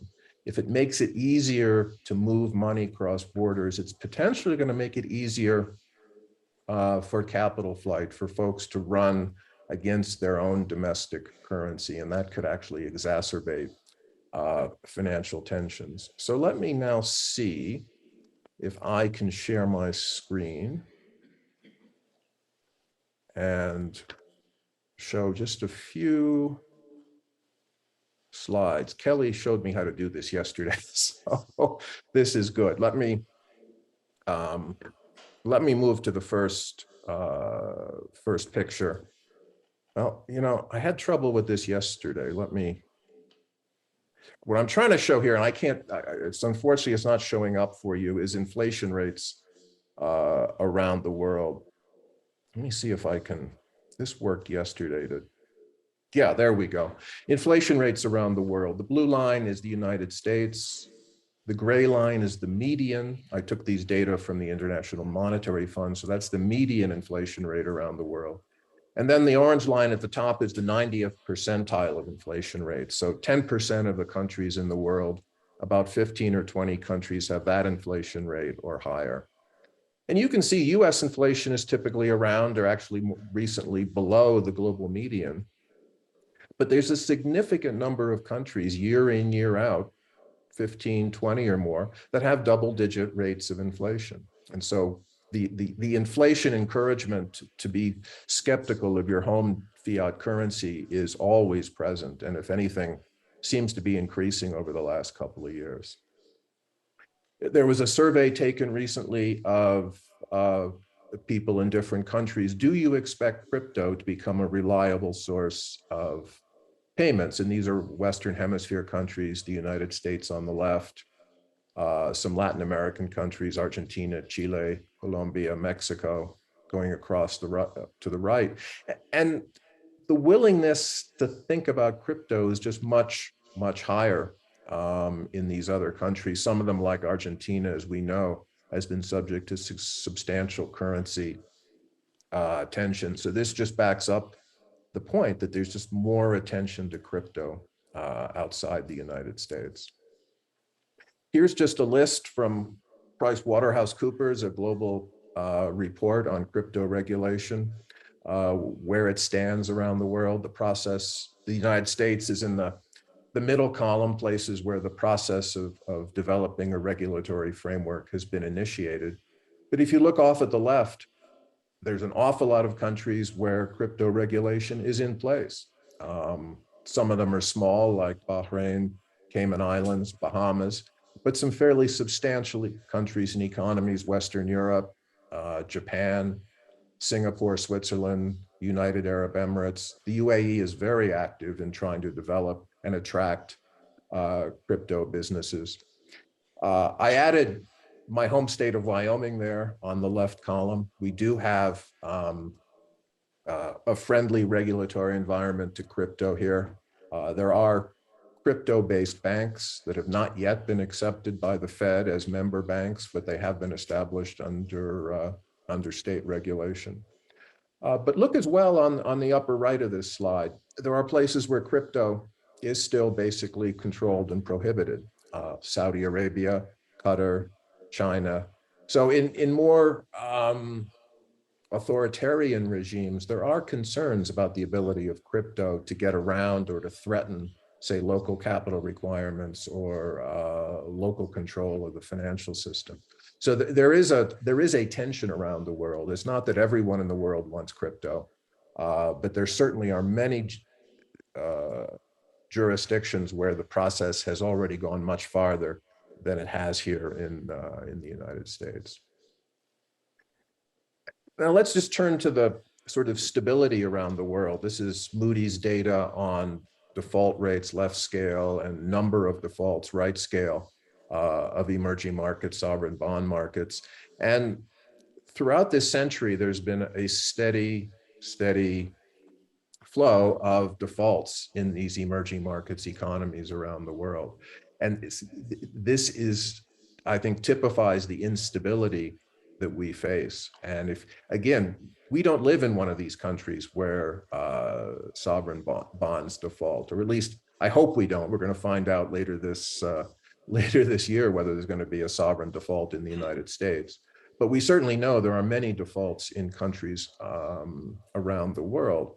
And this creates in these countries a temptation and indeed almost a need to find an alternative to domestic assets or the domestic financial system. And recently, the Bank for International Settlements conducted a survey among about 25 central banks and asked them what they were worried about, in particular with regard to central bank digital currencies, but this could apply to any sorts of currencies. And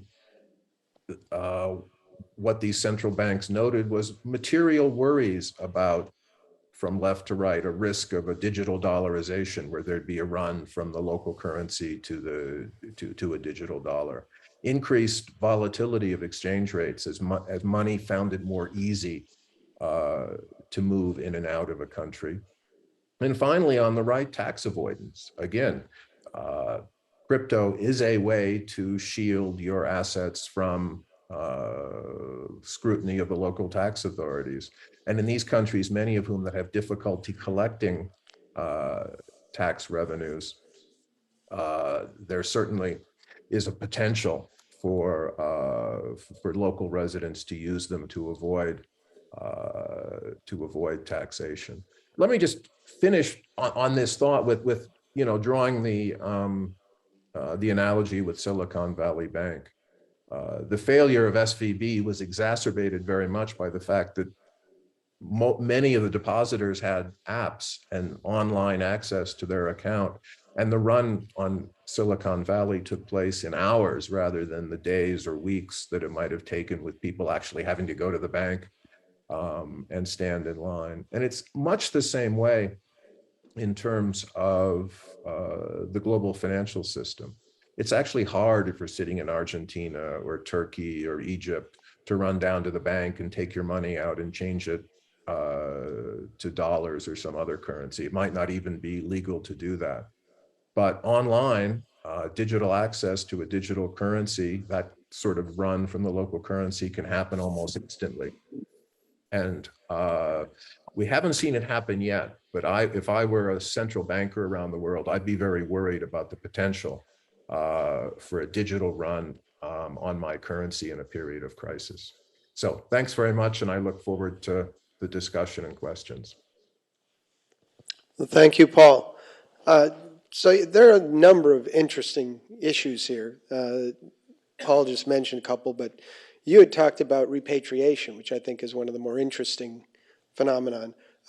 My family, my wife is Iranian, and I can remember going to Iran in 1995, and as I was leaving, my father-in-law said, "Do you have any currency on you?" And I said, "Yes, I have about $3,000 in $100 bills." Most $100 bills are not in the United States. And he opened his safe, and he had stacks of $5 bills with the wrappers still on them that he gave me in exchange for my $100 bills. And I said, "Well, just keep it all, because I can't get this out of the country," right? And that's the point, is you can have dollars as your store of exchange if you don't trust your own currency, but moving them is not so easy. Ask drug dealers who bail them up and weigh them. I mean, this is one of the things that Bitcoin does, or that crypto does. No, it's absolutely true. Like you probably all know the sort of standard Hollywood 5-inch Halliburton steel aluminum briefcase. It's about that big, that big. It is engineered to hold $1 million in $100 bills. That is why the dimensions are those dimensions. That's exactly what it's for. And yes, it is a whole lot more efficient to use cryptocurrency, but there are times when only cash will do. So for example, when the US invaded Afghanistan, and actually I went to Afghanistan on vacation back in 2014 because it's just all these stories kind of intrigued me. But the US military brought in duffel bags of $100 bills, and every duffel bag was $1 million. And they just handed them to everybody who they needed to hand them to in order to assure that the troops would not be attacked when they first landed. So yes, there are times when virtual currencies work, but there are times, many times, when only cash will do. But if you think about, my concept of disruption, the $100 bill is sort of the target for disruption in cryptocurrencies, at least offshore. But there are still times when that 100 is exactly what you want, and again, nothing else will do. Gold coins also fit the same thing, but it's actually lighter to carry $1 million in paper currency than $1 million in gold coins. Don't ask how I know that, but it's true. Do we have any questions from the audience?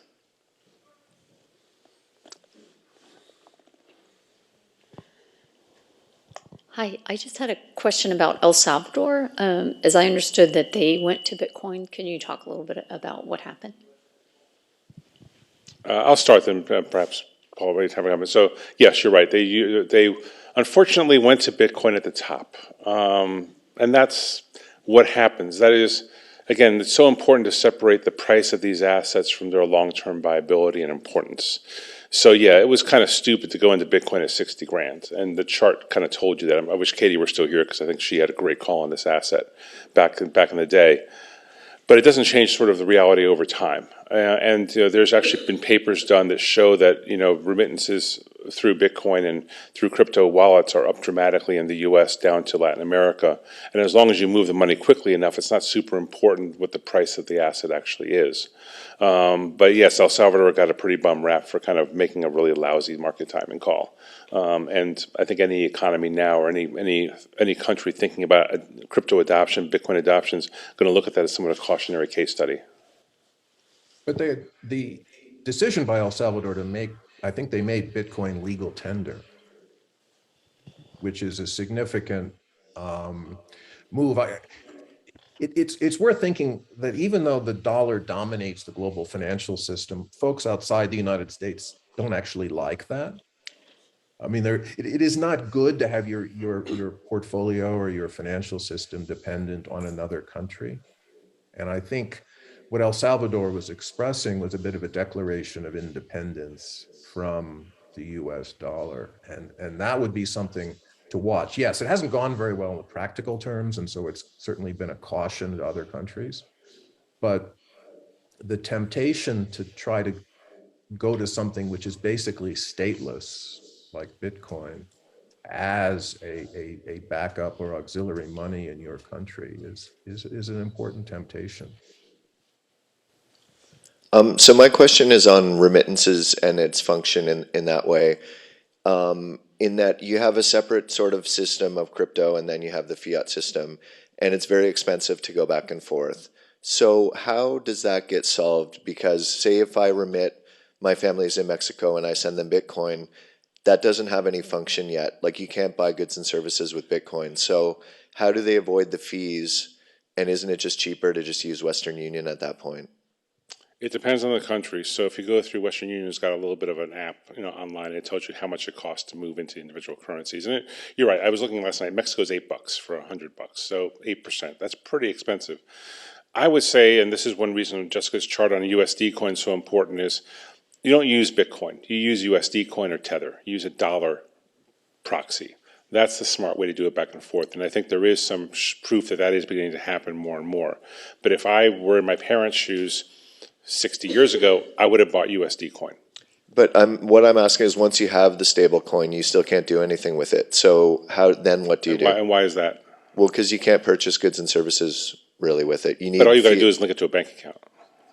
So, right, but then you need a bank account, I guess. So the underbanked people eventually still need a bank account. Is that right? Or yes, no, it's absolutely true. But keep in mind, like the folks who come to this country, they're pretty savvy. They're pretty smart. They may not look like a lot of people in this audience, but they're really smart about what they're trying to accomplish.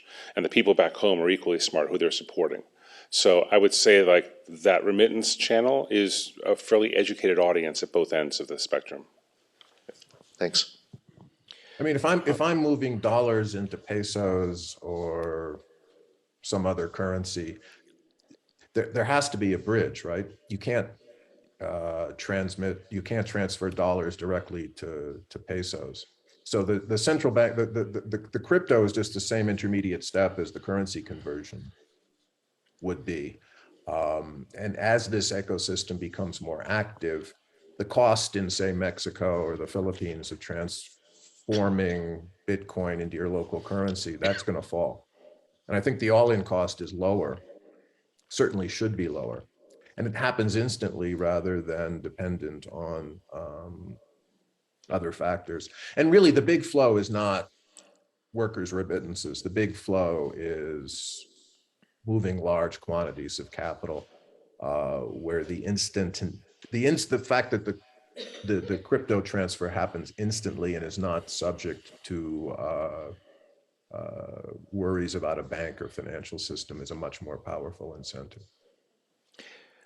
Let me close this panel with a question for each of the panelists, and then we're on a timetable, and we have outlets which are following this so I have to be a bit of a disciplinarian.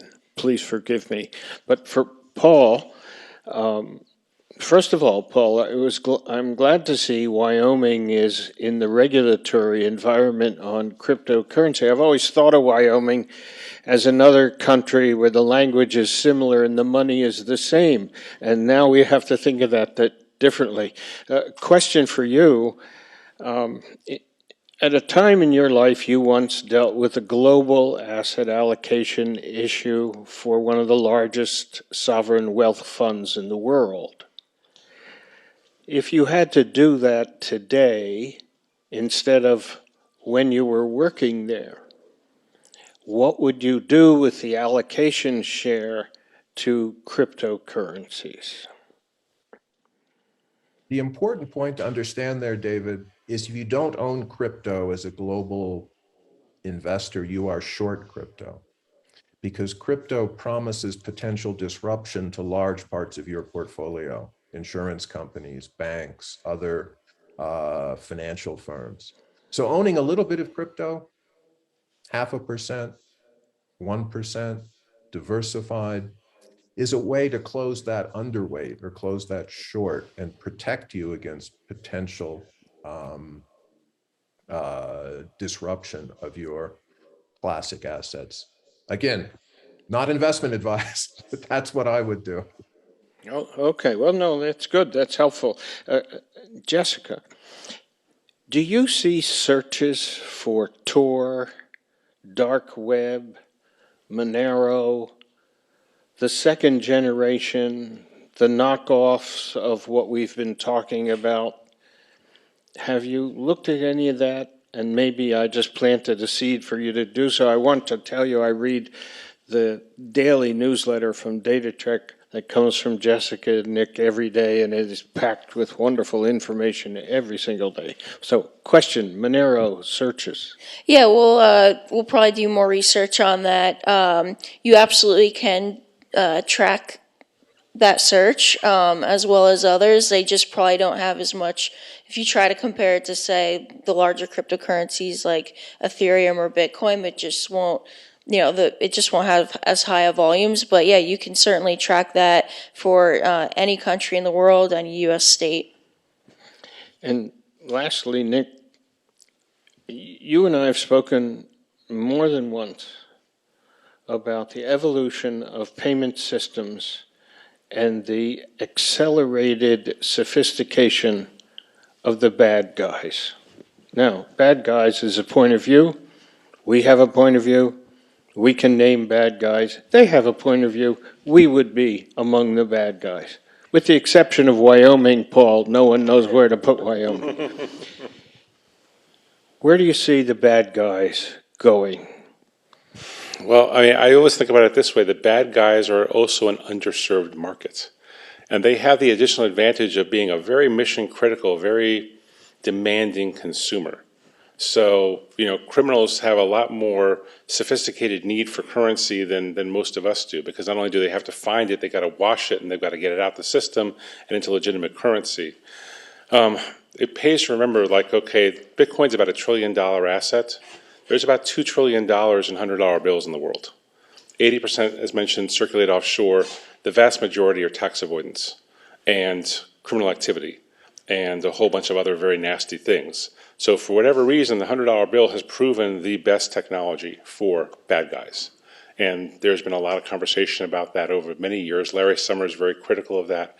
The EU, when they started the EU paper currency project, made 500 euro notes specifically to subvert the US dollar's $100 as a more valuable way to transfer even greater amounts of money in a smaller package. They got a lot of grief for that, and they cut back to 100 and 250 euro notes, but then they just ramped up the production of those. So in thinking about, Bitcoin certainly had a reputation early on for servicing bad guys. But I would say the dollar, the $100 bill, and the 100, 250, and 500 euro notes are actually a larger market for that and a larger product to address those same things. So at a sort of moral level, the bad guys, they shouldn't be doing what they're doing, and enabling them is bad. On the flip side, existing fiat currencies do it very, very well. Okay, thank you for the audience here, but also for the audience that is listening from afar, we're going to break for about 20 minutes. Brent Donnelly is going to do a book signing in the lobby, and then we'll resume, and we'll resume probably 5 minutes late to get into the discussion of foreign exchange. We have a fascinating panel about law, and then we'll have some long-anticipated, wonderful remarks from Chris Waller of the Federal Reserve. So let's break for about 25 minutes, do the book signing, and we'll resume in the auditorium at about 11 to 11:05.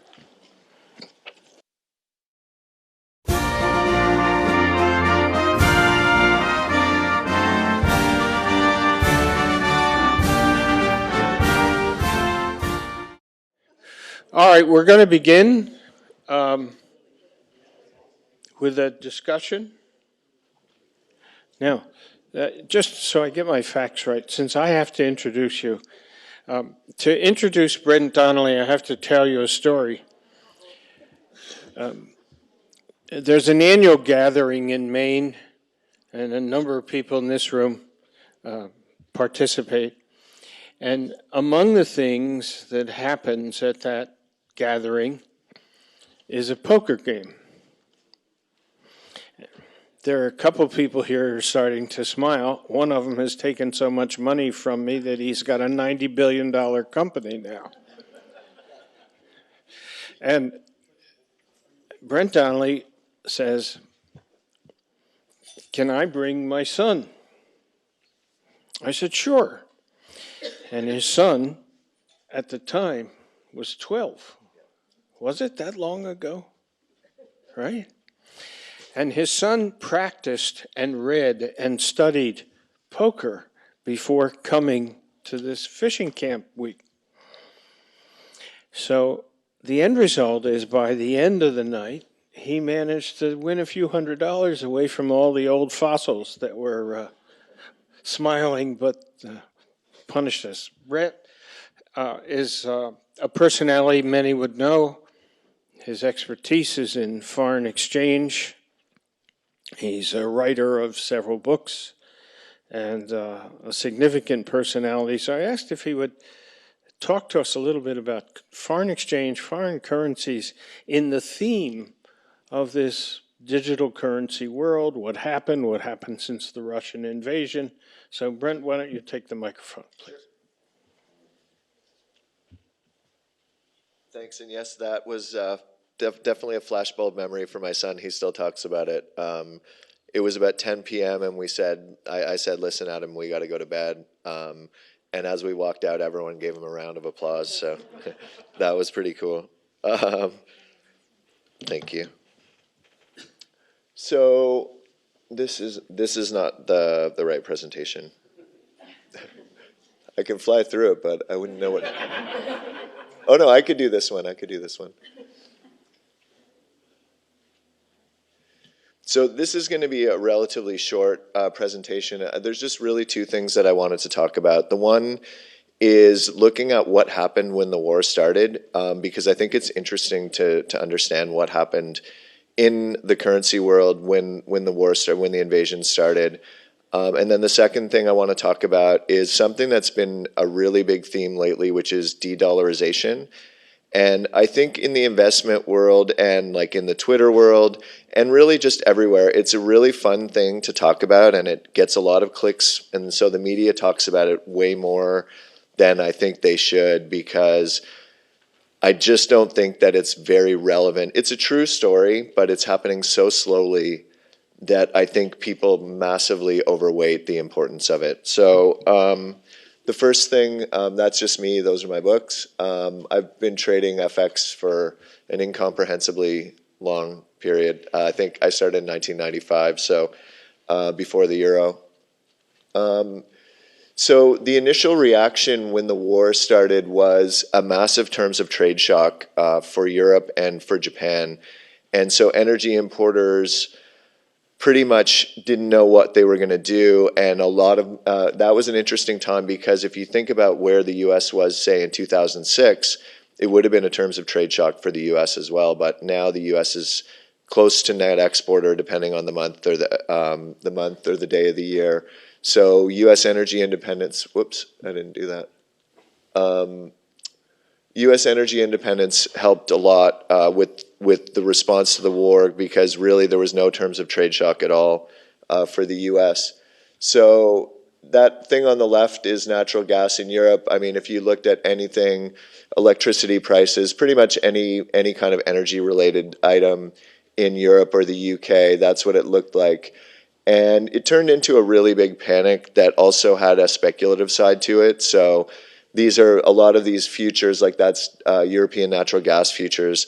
A lot of them are very illiquid. So there was kind of a speculative frenzy as well, unfortunately. But if you look at that chart on the right, I think that's pretty shocking. So that chart goes back to 1991. And the whole thing with Germany is it's a massive exporter, and it's the German export machine is kind of what has always supported the euro. And so that is their terms of trade basically went from massive surplus to flat in a very, very short period. And I think one of the interesting things, though, is how quickly everything adapted. So the way that this came through in FX was just a really aggressive downtrend in the euro. So you see we went from 114 to 0.95 in the euro, which is a pretty big move for 1 year. And at the time, people were buying options to benefit from euro dollar going to 0.8. So there was kind of a frenzy at that point. And then essentially what happened was, actually, sorry, let's talk about Japan for a second too. So that was a massive move in dollar yen from 110 to 150, which is one of the biggest moves ever. I mean, that's 40 handles, and dollar yen can move 10 handles in 1 year. So that's a massive move in dollar yen. And it was the same thing. They're a net oil importer. So every day at 6 p.m. when Japan opened, dollar yen would go up almost every single day. The importers just had to buy so much dollar yen. And eventually that very last bar at the end is the Ministry of Finance intervening. So the Japanese Ministry of Finance sold $50 billion yen to put the top. And so this is, again, I mentioned The Economist before, they put the bottom in crypto. This is sort of a hobby of mine, is calling out The Economist as an extremely contrary indicator. I actually did some research on this, and it's empirically true. If you do the opposite of any market or asset class on the front of The Economist, 12 months later, the average return is about 10%, and the hit ratio is like 65%. So this is a real thing. I've published some research on it because I find these anecdotal things interesting, but a lot of times you can cherry pick anecdotes, but this is empirically true. So anyways, that's what things looked like for Europe at the time when euro dollar was at 0.95. And then that's the reality. Was, I think in a way they got lucky, but also I think it shows the resilience of Europe and just generally capitalism and supply chains. They get stressed, and eventually they find a way to fix themselves. So that thing on the left is the same chart I showed before, basically back to surplus, not as large of a surplus. And then my other chart of Eurodollar stopped in September, and so now we've pretty much retraced everything. And that's at a time when U.S. yields, and obviously the Fed has been hiking. So Eurodollar going up in the face of that was pretty much taking out. There was a massive risk premium that came in, and then it got taken out. And dollar yen reversed as well, but not as much. And that was really more the Ministry of Finance doing that. Now, I think, so that's the first part, which is essentially there was a massive terms of trade shock and it unwound, and that was temporary. But the more permanent result is that people are starting to question the use of the dollar globally, the weaponization of the SWIFT payment system, which actually was not the first time that has happened, but people were treating it as a new thing because Russia is so much bigger than, say Iran. So people are starting to wonder, is there going to be a massive de-dollarization where we have a bipolar or multipolar system and people start using yuan as reserve currency, for example? Generally, I'm very skeptical of this whole line of thinking. And the reason is, so that's a recent headline. The reason is so that article there is from 2004, and you can literally use every single word in that article to describe the current viewpoint of people that are talking about de-dollarization. It's that you basically are piling on debt and irresponsible fiscal policy and all this kind of stuff. And even if you look back into the 70s and 80s, that's always a theme. So the dollar is always doomed. This is from 1968, 1970, 1972. 1984, the debt clock went up in 89.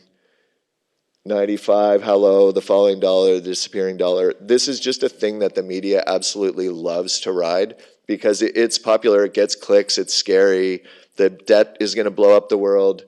Here's a whole bunch more, 08, 2011, 2018. And so to me, I find it's a thing that bothers me because I feel like when you know the context, it's happening, but this is like end of empire stuff, Ray Dalio kind of stuff. It's a 30, 50, 100-year process. And yes, it's happening, but on any investing or trading time horizon, it's not something that people should be incorporating into their thought process. So now one nuance to this, though, is that there's no de-dollarization or meaningful de-dollarization happening, but there is kind of a de-fiat that's happening. So as balance sheets get bigger and central banks, well, I'll put print in quotes, but as fiscal policy and monetary policy have become generally more loose over time, there's been a preference to not own fiat and to own hard assets or to own S&Ps or gold or Bitcoin. And I think that is a real thing. But then you can say the dollar is like the cleanest dirty shirt. People still want dollars. Of all the fiat currencies, the dollar still completely dominates. And so this is more recent now, like US dollar will crash in 2021, and that's like a legit economist. And then Trump is not as much of a legit economist. But so there's the actual performance of the dollar through all those covers and all the Sturm und Drang and angst. Whether you're not talking about nominal or real, the movements in the dollar are cyclical. They're not structural. The dollar goes up and down because rates are going up and down or because money's flowing into NASDAQ or flowing out. There is no de-dollarization that's relevant. And so that was the external value of the dollar. That's one way of looking at the dollar. This is the dollar's share of global payments or global transactions. So the cyan, like the light blue, is US dollar since 1989. So you can see it's extremely steady. And there were similar scares of like oil priced in yuan for Iran in 2012 and things like that. So none of the stuff that we're seeing is new. And then the tiny orange thing down there, that's the Chinese yuan. So it is gaining in importance, and that's a true story. But really, it's taking share mostly from the euro and the yen. So you can see the dollar's share of transactions actually has been quite incredibly stable. If you're wondering why those add up to more than 100, it's because every currency has every transaction has two sides, so it adds up to 200. I got a lot of questions on that when I put it on Twitter. So people are saying like this China completes first yuan settled LNG trade. That was like a big hysterical moment on Twitter. But people forget that there's the exact same headline in 2012 with Iran. So the yuan just does not work as a reserve currency for many reasons. I mean, Leland could explain this better than me, but capital controls, there's just many, many reasons why it does not rival the US dollar. I think if the US dollar ever has a rival, it's probably going to be Bitcoin over time, because Bitcoin has certain features that are nice in terms of like economic freedom and not really rule of law, but that, again, that's a many decade thing. So essentially, any de-dollarization that's happening is a preference for hard assets. It's not really a run out of the dollar. It's more like fiat as the melting ice cube kind of concept. And anything that you're ever considering for your portfolio or for your investments or for trading about the dollar should be focused on cyclical things and, which way is Fed policy going and which way are money flows going. And a structural decline in the dollar just simply shouldn't even be in your thought process. And the biggest pushback that I always get for this is, the famous Hemingway quote from The Sun Also Rises, where the guy says, "How did you go bankrupt?" And he says, "Gradually, then all at once," or "Gradually, slowly, then all at once." And that's generally the pushback that I get on this view that de-dollarization is not that relevant, is that, but now we're at 130% of debt to GDP. So I was fine at 80 and 90 and 100 and 110, but now it's definitely the dollar's going to collapse. And really, I just don't think of it as that's describing a nonlinear process. And if you look at the process of the Guilder or the UK, those processes were pretty linear. It was pretty gradual. It was somewhat fast if you're looking at, like, the UK lost its reserve status relatively quickly, but it was still a gradual process over the course of many decades. So I don't believe in the theme of de-dollarization as a theme that's relevant. It's more like a theme that's interesting to talk about, but it's not actionable. So I feel like people are way too excited about it. And that's it. If anyone has any questions. Great presentation. Great presentation. And the points that you make about the perpetual hysteria about the de-dollarization are really good. I'm interested in your view and given your expertise, what do you see as the biggest threat to the dollar that nobody's talking about?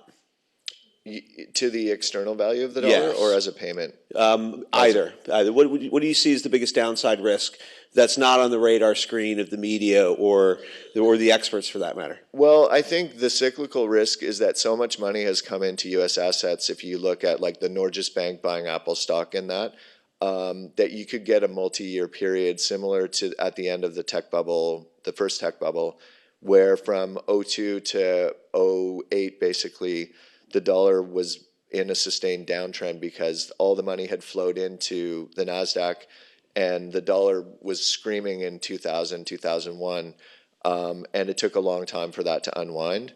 So I think for the external value of the dollar, it's just simply other countries attracting money, which hasn't been a thing, right? There was the acronym TINA, which was there is no alternative, which suggested the only place you could rationally invest your money from 2012 to 2020 was pretty much the US.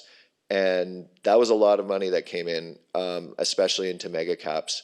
So I think like a bear market in mega caps and money flowing out would be, you could have a 3-4 year downtrend in the dollar from that.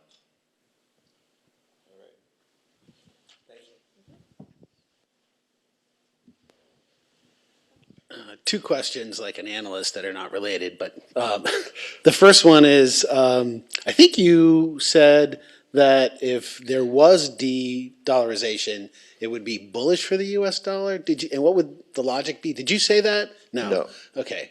Well, what would that be an argument, or what would we, if it was going to happen, what would be the result in the valuation of the dollar? Do you think? Yeah, I mean, maybe the argument. I'm not sure what the argument was, but there is the fear of like a U.S. debt collapse.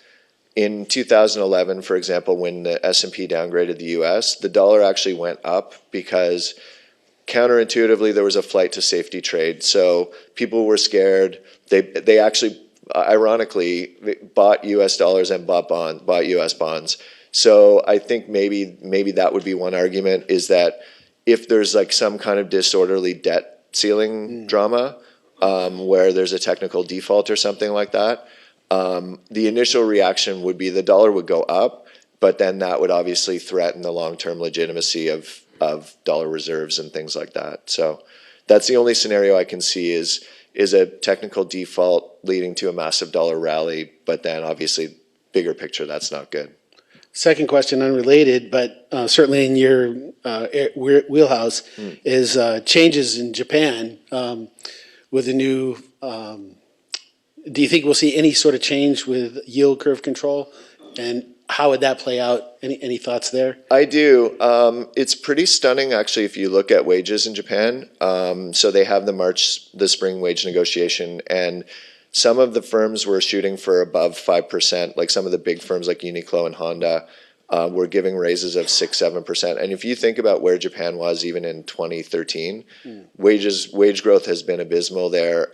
And for the Bank of Japan, wage growth is kind of the ultimate, determinant of, are we reflating or not? And so to me, the answer, which they would agree, I think, is unambiguously yes, that the mission accomplished with YCC.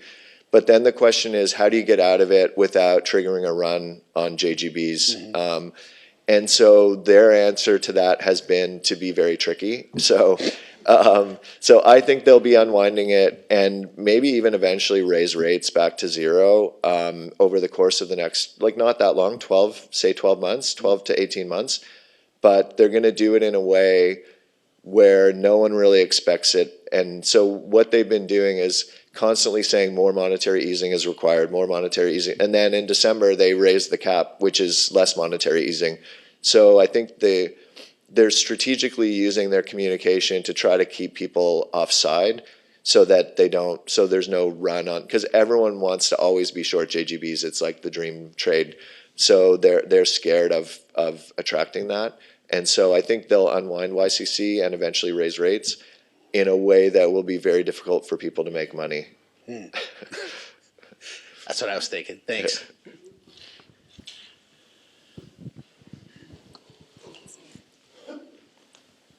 Hi, great remarks. I know we've touched on this. I had to step out of the room for a few minutes, so if you've already commented, excuse me. But I'm curious about your thoughts of if the U.S. were to go ahead with the central bank digital currency and the potential impact or risks vis-a-vis the dollar. There's about 100 countries now exploring a CBDC. The Fed is nervous and is on the fence. Given, as someone pointed out, FTX, or actually Silicon Valley, and the rapid run that can happen now, what are your thoughts on not to go down a rabbit hole, but, a CBDC for the U.S., given the role of the dollar, would be different than a CBDC for other countries. So what are your thoughts on that and the risk associated? I feel like it's inevitable. I feel like actually it would be really good for crypto because of the reasons that were kind of embedded in my question earlier, which is the on-ramping and the off-ramping is difficult. So I think it would be very good for crypto because you would get rid of the rickety or perceived to be rickety stable coins and have a legitimate stable coin that would allow it to be one unified system. I think the implications for fiscal policy and things like that are just absolutely mind-blowing if you start thinking about expiring money, and regional money drops or money that can only be used for certain things, which I think is probably to me, that's the biggest risk, is that it opens the door for a level of central planning that would have been previously unthinkable, because I think we're already at that level in terms of a lot of things sorry, I don't know if I can say this with Mr. Waller here, but with monetary policy and fiscal policy, the amount of planning in the economy is, I think most people would agree, has gone up. And to me, the biggest risk of CBDCs is that the way you can centrally plan fiscal policy with CBDCs is pretty scary to me. Or exciting. I don't know. To me, it's scary. It's definitely one or the other. Thank you.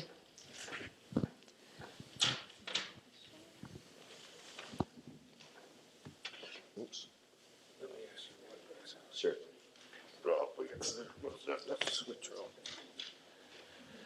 What geopolitical change in the world would have you alter your view or accelerate de-dollarization? Here's the microphone. I mean, I think I'm being set up here. But I think a legitimate, you can argue that we're already at war with China, I guess, depending on your point of reference. But I would say an actual hot war with China would probably accelerate, because one thing that they've been very good at is playing the super long game. So they've been reducing their treasury exposure gradually over many, many years, and their dollar exposure to a lesser extent. It starts to be riskier for them to hold dollar assets if there's a real actual war happens. Then potentially the U.S. could do to them what they did to Russia. The follow-up question, yeah, I've bumped into that 6 times already. The follow-up question is that we saw the use of sanctions imposed on the payment system that was the central functioning payment system for dollar hegemony. That was the first time. We all know that the first time you use a tool is the most powerful, strongest surprise. What are your thoughts about that change? What's changed because of that sanction? And we now know that we see MIR progressing to 9 countries, 2 of them, Indonesia and India, are both clearing payments in MIR and SWIFT, which means we're starting to see the first possible arbitrages. What are your thoughts on both in terms of FX? You have 30 seconds to get ready for those 2. So I think those are relevant, but the SWIFT cutoff thing happened with Iran earlier, so I don't feel like it's as unprecedented as it's been described as. Although obviously the impact on Russia is much different, much larger. So I feel like these are all small pieces of a puzzle that will unfurl over many, many years. But the main problem, if you're, I don't know, bullish de-dollarization is a sensible way of saying it, but if you're worried about de-dollarization, the alternative, there really isn't a good alternative reserve currency, and you can use anything to settle. Sure, so settlements may go up in other currencies, but I think as a store of value or as a reserve, I just don't think the appetite for something like the yuan will be very high ever. You're going to get a few small nations, like a small group of nations that will be willing to maybe hold 8% of their reserves in yuan or something. But I just don't see the 95% of countries wanting to hold yuan, for example. So I think it's going to be very slow. So when we play poker in Maine this summer, we'll do it in U.S. dollars, as I will. Let's for now. All right. Ladies and gentlemen, Brent Donnelly.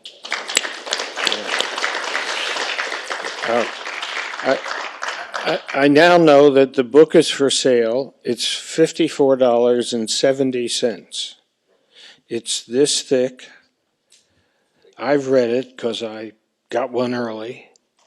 If you have difficulty sleeping tonight, this is a book that will assist you greatly for $54. It's a wonderful, serious piece of research. It's his second book, and for those interested in trading foreign exchange or investing in it, it's a cheap investment. $54, I didn't know that till half an hour ago. We are going to go to the next panel, so we need to invite 2 lawyers up to the stage. And I'm going to introduce one of them, and she's going to introduce the other one.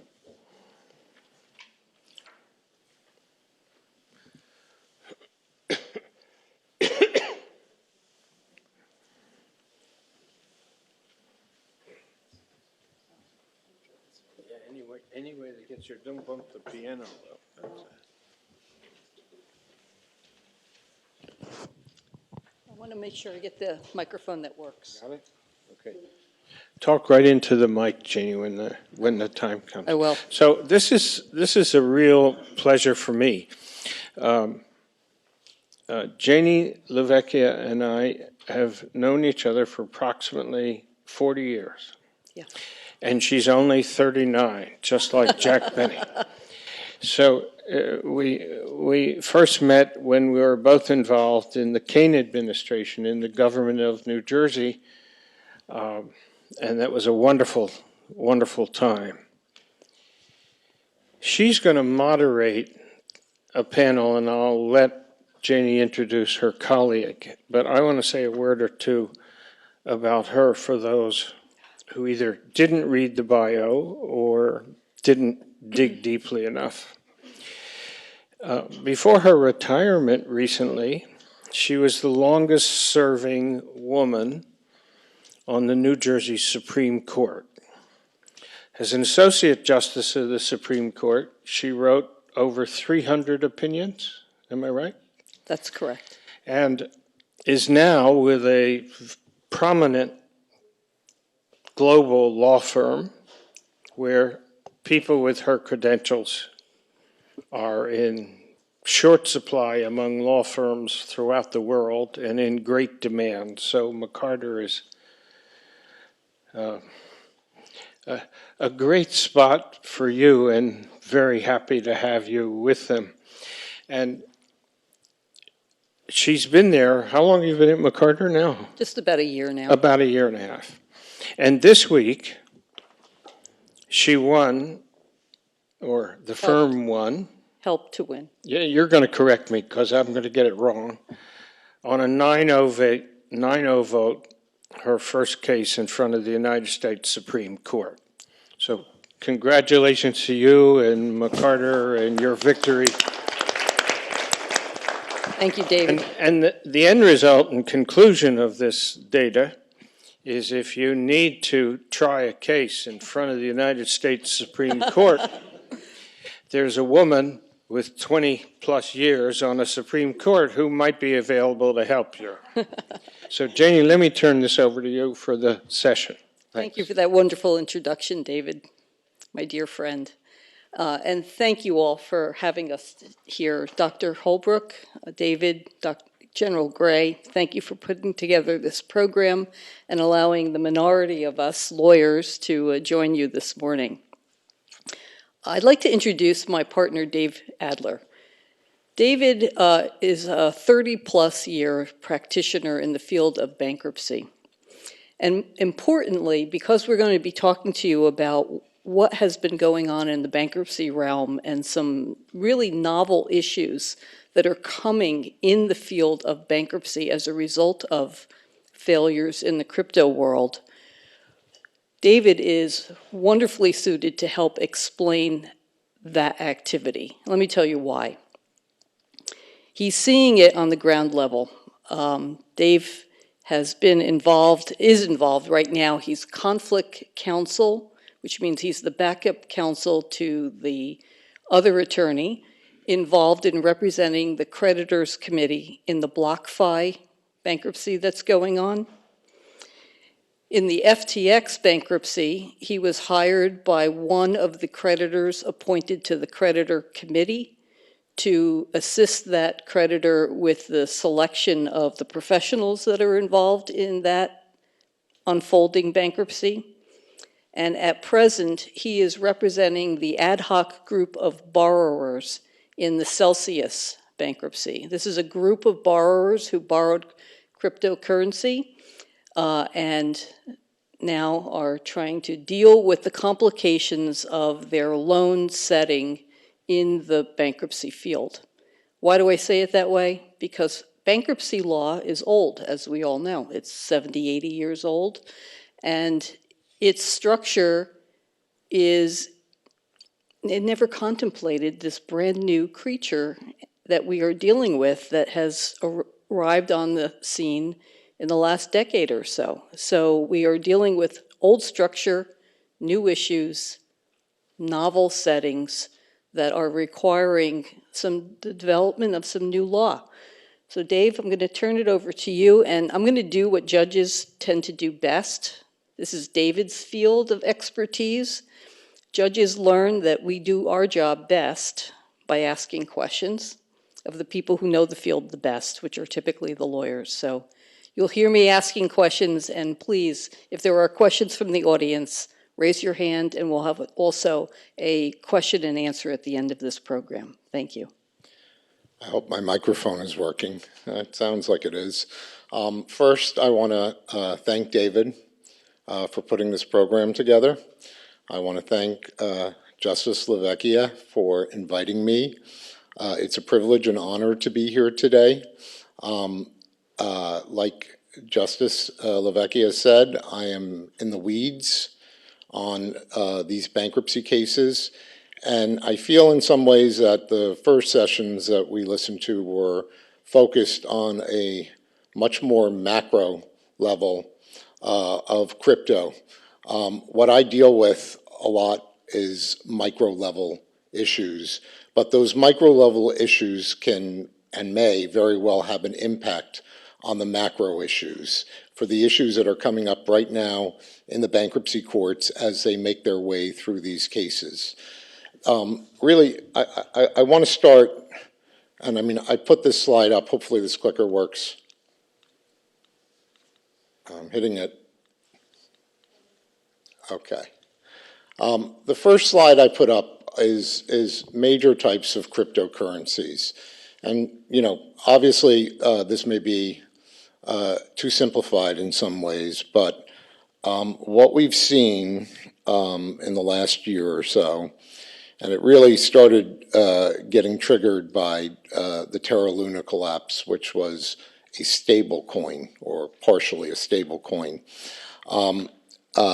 That is, you know, what started things, and we have a lot of issues in these bankruptcy cases that center around the utility tokens that were issued by the exchanges that went bankrupt, such as FTX, which had its FTT token, and Celsius, which had its CEL token. So the utility tokens are obviously something that are heavily involved in these cases. The payment coins themselves represent the distributions that creditors will be receiving. And when I asked the question earlier about how Bitcoin has been holding up in terms of price, I'll say that when FTX filed during that dramatic 9-day period, which we have a slide on later in this deck, that I really thought that we were going to see new all-time lows reached in Bitcoin, because the whole system had been compromised when FTX went under, and the amount of fraud and losses were just staggering, and are second only really to the Madoff fraud in 2008.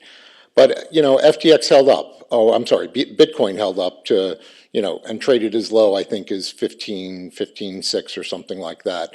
And I think that one of my takeaways is, this is a macro point, is that having survived the bankruptcy of 5 exchanges in 2022 and 2023, Bitcoin and ETH still are trading at very, very high levels. And that shows that, you know, they're going to be around for a long time.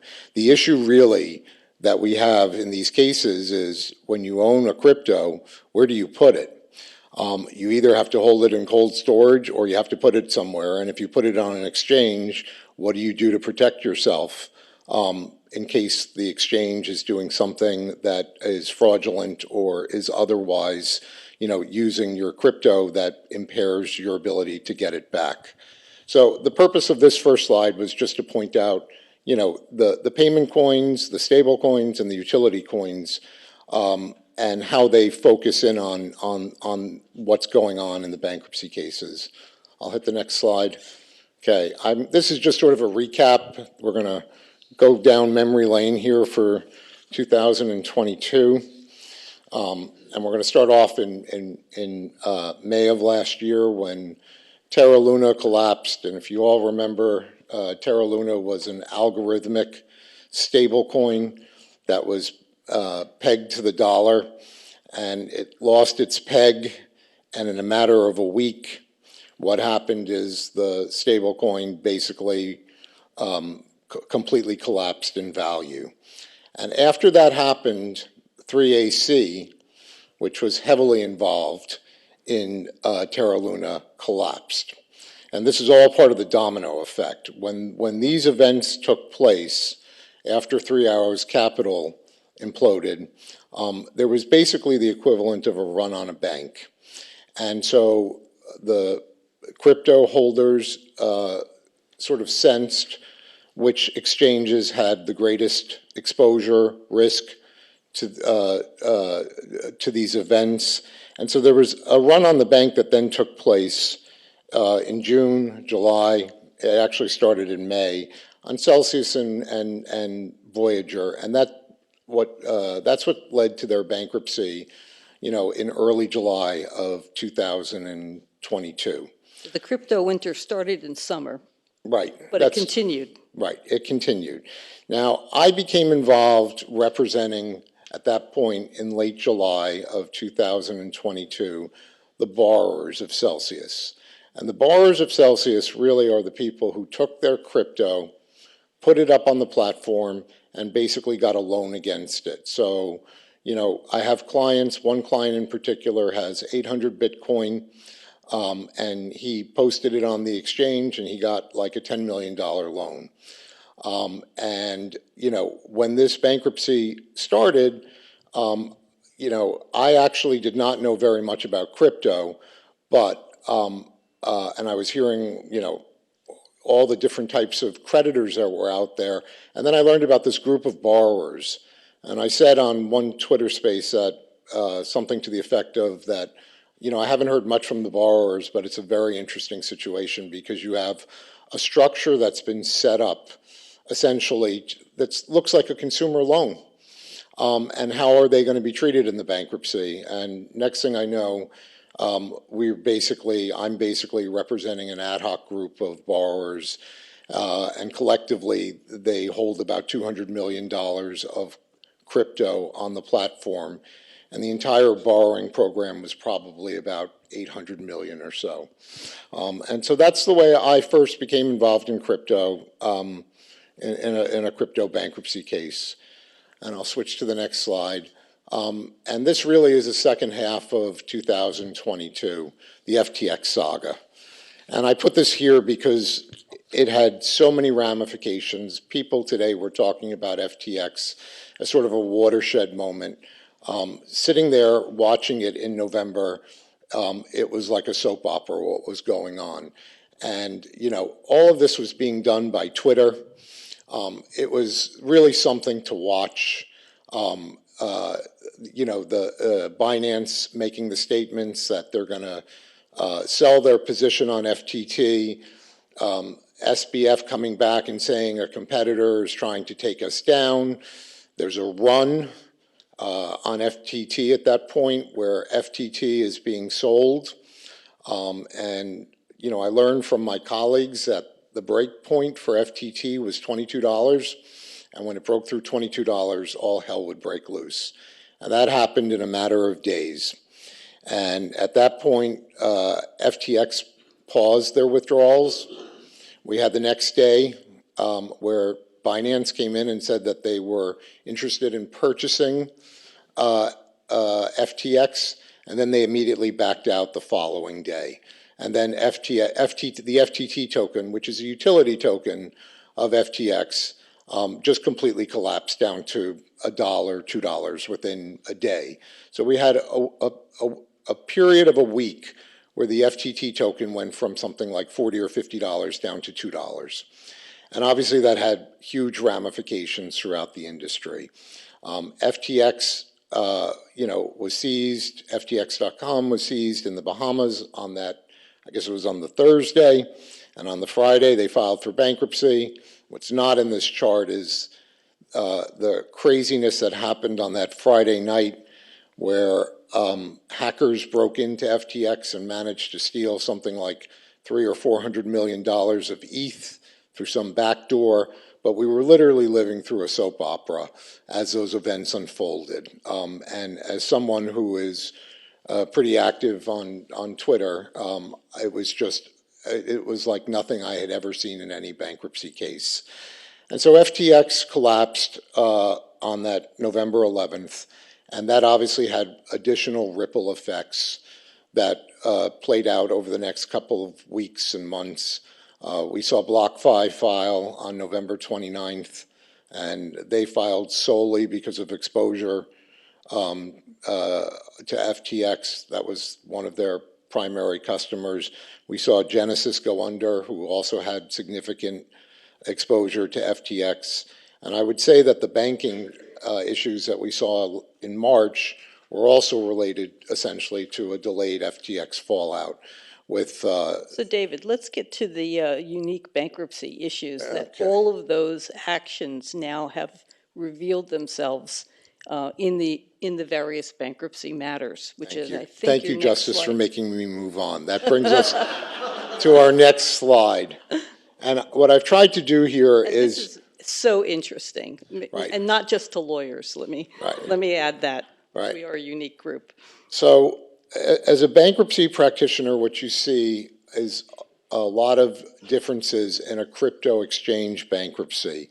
First off, there's no funded or secured debt. When you see an oil and gas company go under or a retail company go under, there's always bond debt and bank debt that's outstanding. In these crypto cases, there are no, that debt doesn't really exist. The creditors are the retail customers. And the retail customers generally consist of three different types of creditors. They're the people who deposited on the platform to earn interest or yield. They're the people who posted their collateral to get loans, like the group that I represent in Celsius. And then there's a third group of people who generally didn't want to take the risk of giving over control to the exchange and kept it in some type of custodial fashion at the exchange. Now, just pivoting back to FTX for 1 minute, what the FTX agreement said was that when you deposited on FTX, it was solely acting as a custodian. So the reason why SBF got indicted so quickly is he essentially looted an $8 billion fund of customer property because the contract between the customers and FTX basically said that you retain title to that property. Mm-hmm. And so it was one of the, I mean, that's sort of the... It was a distinguishing factor. It is a distinguishing factor that exists. And I think a lot of people were obviously, when they signed up with FTX, did not realize that, or believe that their crypto actually was being held in a custodial fashion. So bankruptcy has some unique features that are now butting up against differences in these bankruptcy matters concerning crypto. And I think the privacy issue is one that is revealing, as well as the terms of use. Can you touch on those? Right. So in all of these cases, one of the first issues that's dealt with is because a debtor has to file its schedules listing its creditors and the amounts that they hold, or the crypto creditors don't want to be identified for fear of being hacked or just being targeted. One of my clients, in fact, the first client I signed up in Celsius, it was known that he had crypto, and a bunch of thieves broke into his house in Spain, held him hostage for basically 8 hours, and tortured him to try and get his keys so they could steal his crypto from Celsius. So anonymity is important. Anonymity is important. I think when we look at these cases, bankruptcy is supposed to be a transparent process. And it's tough for bankruptcy judges to sort of say, okay, everything's going to be anonymous. You don't have to identify yourself. You'll never be known in this case. And in the Celsius case, the bankruptcy judge came up with a compromise, which I think was a very good decision, which is you don't have to identify the address and any personal identifiable information of the customer. All you need to do is identify the name and the holdings, the crypto holdings, and everything else will be kept anonymous. Other bankruptcy judges have not gone that far, but I think that really helped the process of knowing who the creditor base is. Before you move off that point, the Celsius judge is doing a number of issues of first impression that are leading the judges in the other cases. Is that correct? That's correct. That's correct. I mean, who is that judge? The judge is the Chief Judge of the Southern District of New York Bankruptcy Court, Judge Martin Glenn. Yes, he is on the forefront of dealing with these issues, and he is very focused on this case. I will tell a quick story, which is within the first 2 weeks of the case, he entered an order sua sponte that directed the debtors to file all terms of use that were used by Celsius so that you could see what customers had signed up for. So you could look, at the time period that the customer signed up for and what the contract provided. No other judge has done that to my knowledge. Can I just add a point of information here for anyone who doesn't realize this? The terms of use on these internet click wraps often call for allowing ongoing changes in terms of use. So when you click the first time, you're agreeing to all future updates. So one of the challenges for Judge Glenn was to discern how do you reveal which term of use applies to the particular claimant in the bankruptcy action. And he came up with a unique way that dealt with the problem he was confronting. Yes, absolutely true. The other issue, and I'll try and move along, is ownership rights. 1150. Okay, oh my God. All right, ownership. There's always an issue about the crypto customers believe that they are the holders on that it is their property rather than the property of the exchange. That has been a major, major issue in all of the crypto cases. Mm-hmm. I'm going to skip to the next slide and I'm going to go through it very, very quickly, which is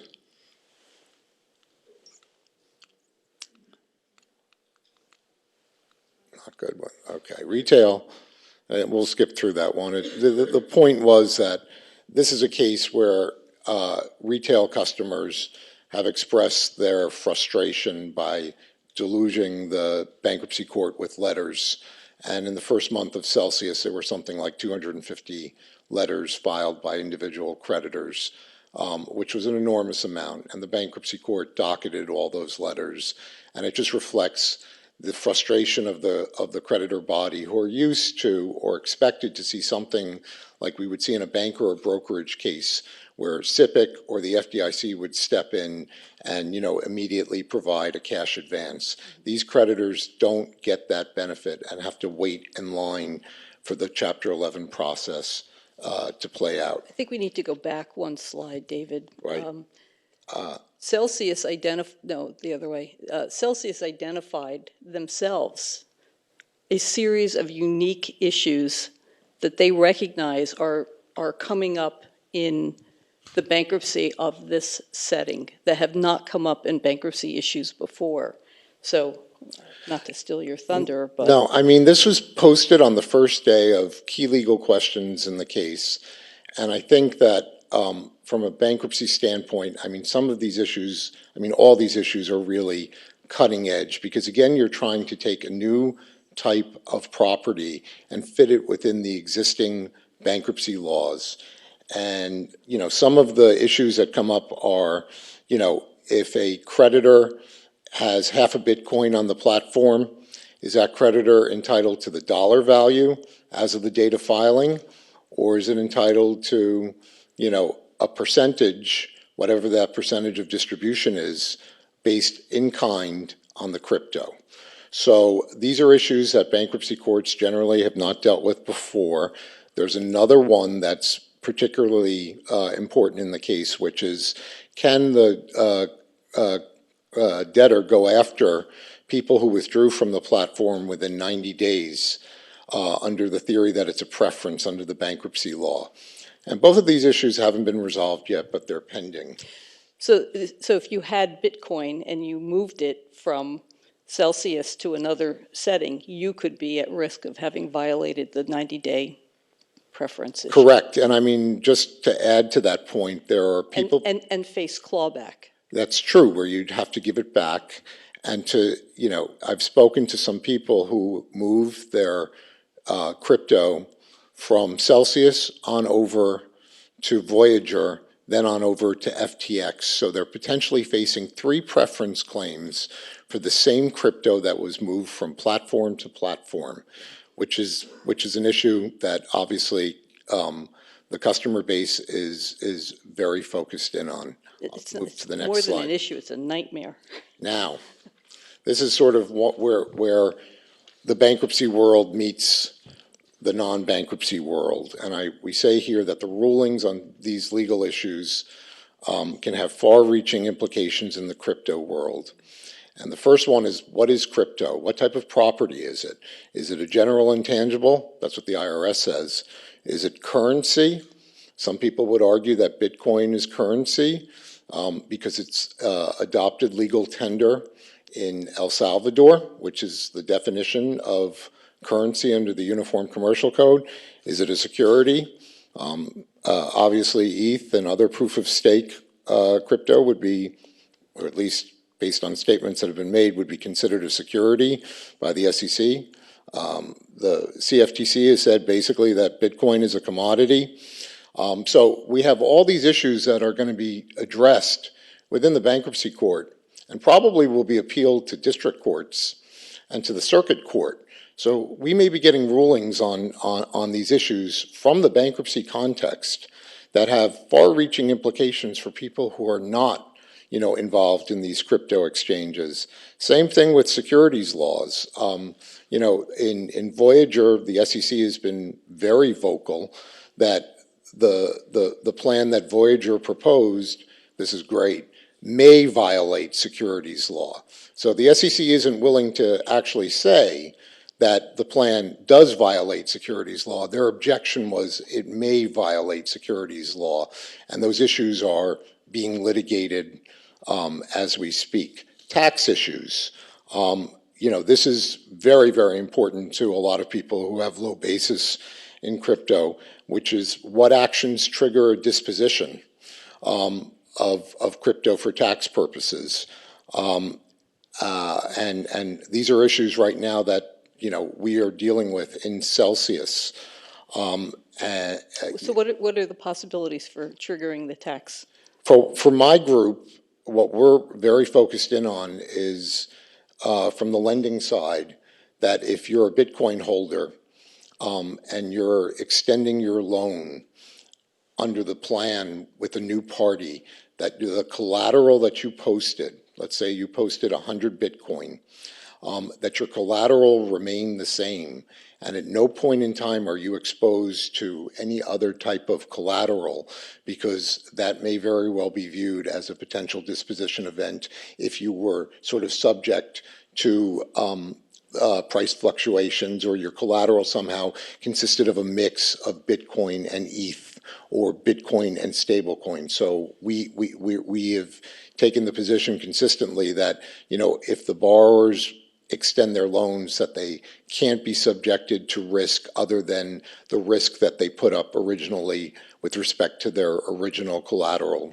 And how about if you use crypto to purchase an item? Is that a taxable event? Or when you sell it, is that a taxable event? Definitely when you sell it. And when you use it for payment purposes, I believe it is considered a taxable event. So you have those issues floating around. The tax issues, I think, are issues that are going to be also addressed within the bankruptcy court context, which means that we may actually have some laws that come out on how crypto is treated for tax purposes. There's some view that when you first deposited your crypto on the exchange, that was a disposition. And that obviously is a very scary proposition for people who have low basis in their crypto. Now, David, you mentioned a number of ways in which crypto could be looked at. Some of those questions may be answered if regulators come to a definitive position on their stance on those questions. Some of those regulators' statements, though, are also impacting bankruptcy matters. And I think in the Voyager action, most recently updated as of last evening, the activity of the SEC is having an impact on direct actions on appeal from the Second Circuit, correct? That is absolutely correct. The Voyager plan was confirmed on March 8th, and the day after the SEC appealed and actually got a stay of a certain provision of the plan that basically prevented the plan from being effectuated. It went up to the Second Circuit. The Second Circuit dismissed the appeal, and so we were left with Voyager being stayed pending appeal. Yesterday was a drop-dead date for Voyager to reach an agreement with Binance, or the drop-dead date for Binance to walk away. I read this morning before I came here that Binance and Voyager have agreed to go forward and consummate the plan, go effective,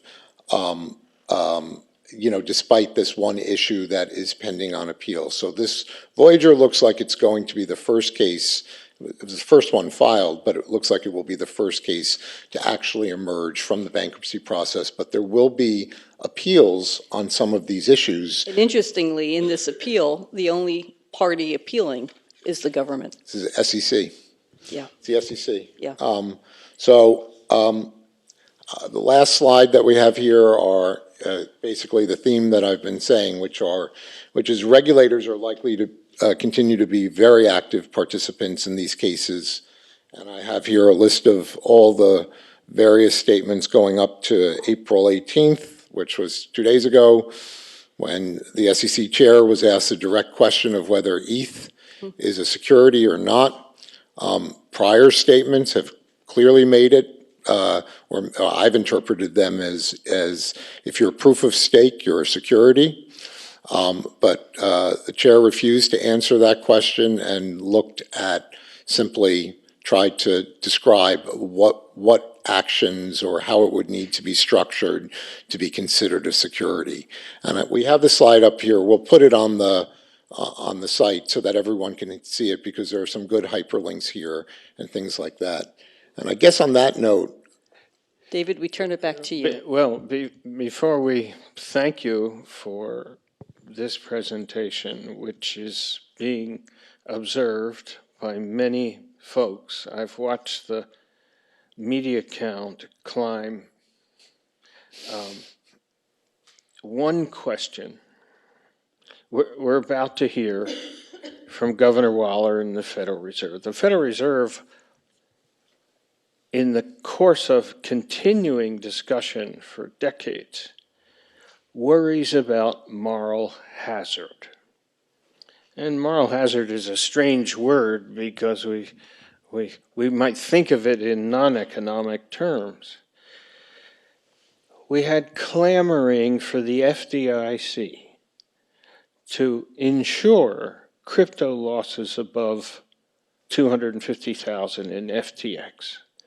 Now, you're lawyers, which means you have to deal with statutory schemes which are passed, and then you have to adjudicate them or argue them. But there's a progressive nature in moral hazard.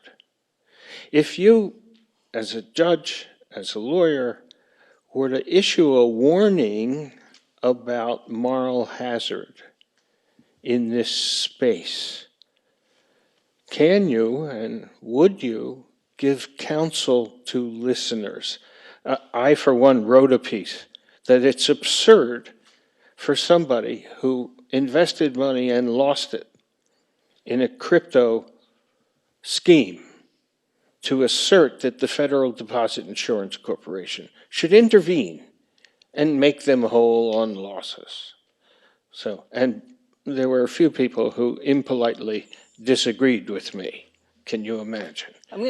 Moral hazard. Let me just say one small point, and then I'm going to let you, the more experienced person, answer this. But what interests me as a former jurist in what is unfolding in the bankruptcy realm here is that we are in a field, as I began my remarks, that is trying to fit a square peg into a round hole to some degree. We have bankruptcy laws that are very old, that were not envisioning at the time, decades ago, this new construct that we have.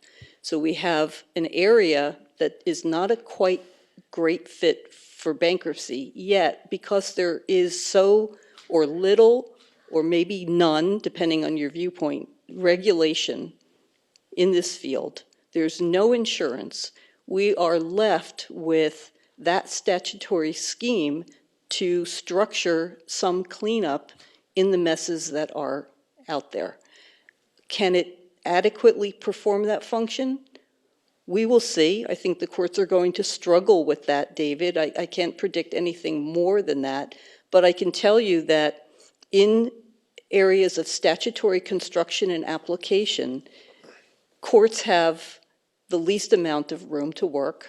You have to work with the language of the statute.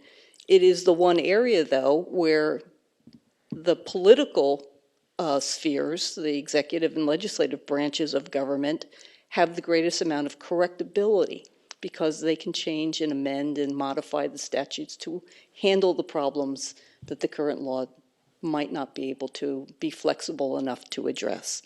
How it unfolds, we'll see. The advocates are in there fighting for their various positions, but the stakes are quite high, and I do think that there's a lot of catch-up that needs to be done by government.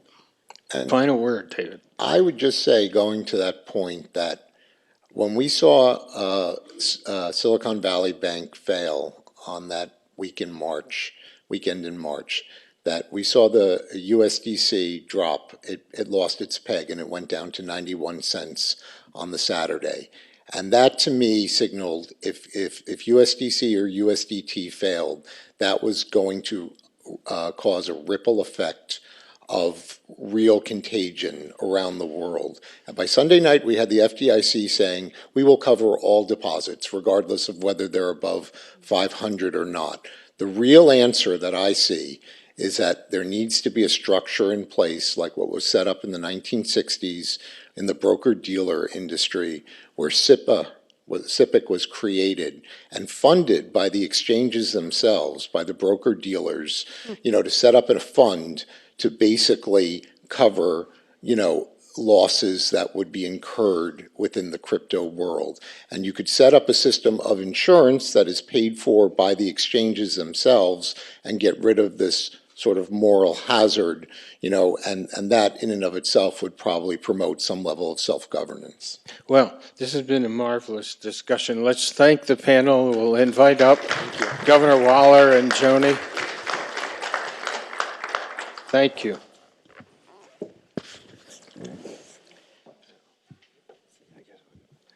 Thank you.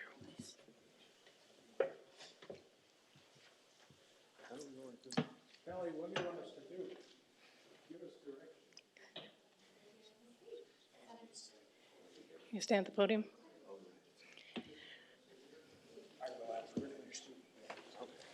Good afternoon. I don't know about anybody else, but I am absolutely fascinated by what's the topics that we've had here today. What an amazing job that has gone on to putting this together. Good afternoon. My name is Joni Jones. I am the campus dean for the Muma College of Business here at University of South Florida, Sarasota, Manatee, and it is my great honor to introduce to you Dr. Christopher Waller, who is the Governor of the Federal Reserve System. Welcome to our campus. Welcome to our community. Now, how do you introduce somebody that doesn't need introducing? I'll give it my best shot. So, Governor Wallace was appointed to his current position in 2020. So, if you do the math, he's seen firsthand the impact of the pandemic, the impact of the war of Ukraine on the Federal Reserve System. Prior to his appointment, Dr. Waller served as the Executive Vice President and Director of Research at the Federal Reserve Bank in St. Louis, where he held that position for almost a decade. Dr. Waller's also had a distinguished career in academia, having worked at least two universities, University of Notre Dame and the University of Kentucky. He's also very well published, written books and articles in areas of macroeconomics, monetary policy, and international finance. As a member of the Federal Reserve, of course, you all know Dr. Waller plays a critical role in shaping U.S. monetary policy, including decisions related to interest rates and financial regulations of financial institutions. We've heard many comments about that already today. He's known for his pragmatic and data-driven approach to policymaking and is widely respected within the economics profession for his expertise and insights. Today, our focus is on cryptocurrency and crypto assets. In doing some research, he had a speech. He does many speeches about this topic, but one in February of 21, he was starting this discussion on cryptocurrency and acknowledged that digital currencies have a place. They have benefits, maybe for faster and cheaper transactions. We've heard about that today. However, he also expressed concerns about volatility and potential risk. We've heard about that today as well. It's kind of interesting to note that when he was appointed in December of 2020, the value of Bitcoin was roughly $29,000. And today, the value of Bitcoin is roughly $29,000. However, that does not tell the story of what happened in between, where we had highs of almost $65,000 and lows down about $14,000. So there was a big roller coaster ride between today and his appointment. So my research into Dr. Waller to do this introduction only led me to want to hear more. And so I am thrilled to introduce to you and welcome to the podium Dr. Christopher Waller.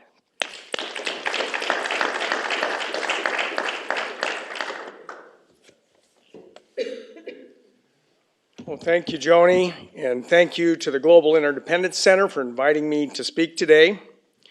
While my remarks will touch on crypto assets, they are focused more broadly on innovation and the future of finance. Now, innovation has been defined as the introduction of novelties, the alteration of what is established by the introduction of new elements or forms. This definition does not take a position on whether innovation is a good thing or a bad thing. To our modern ears, innovation generally has a positive connotation. It is something desirable that we want to foster. But it is important to remember that there is also a long tradition of viewing innovation with suspicion. This gets to a fundamental point. Innovation is a double-edged sword, with cost and benefits and different effects on different groups of people.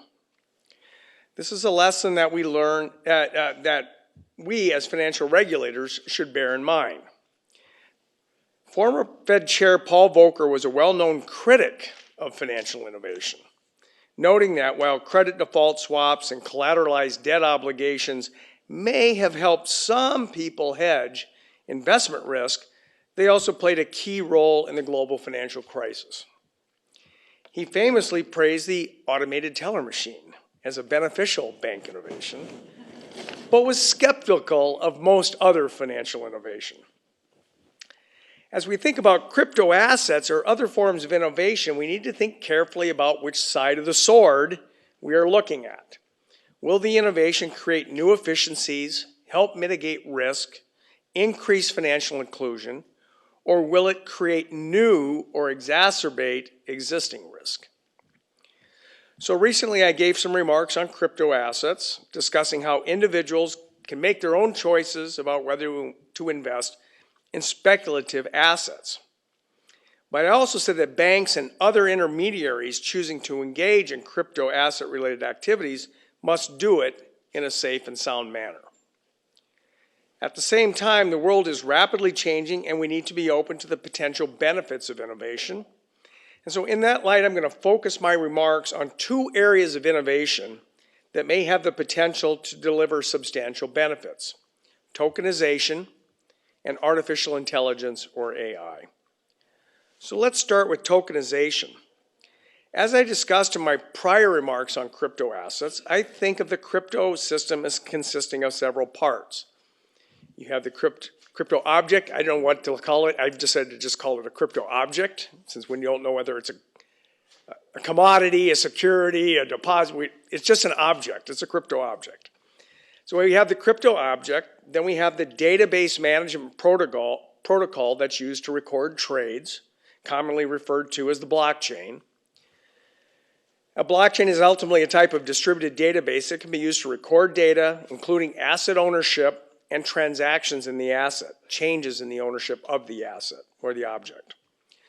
To date, blockchain has primarily served as the ledger of record for crypto objects, but it may be suitable to play a similar role for traditional assets, such as securities and derivatives. So there's the crypto objects that are traded, there's the database record of all the trades that have occurred, and then there's also technology that facilitates the actual exchange itself, like smart contracts.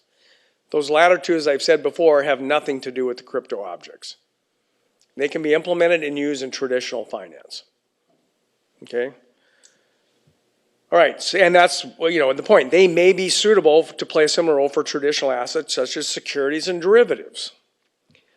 Before a blockchain can be utilized to facilitate transaction in traditional assets, the assets, as we normally have them in digital form, they need to be tokenized, meaning they have to be converted into some other digital form to trade and be recorded on a blockchain. Now, at that point, parties can engage in transactions. Once you've done this tokenization, you can tokenize the assets, trade it on a different platform than it's normally done, and you can update all the transactions of these things on the blockchain.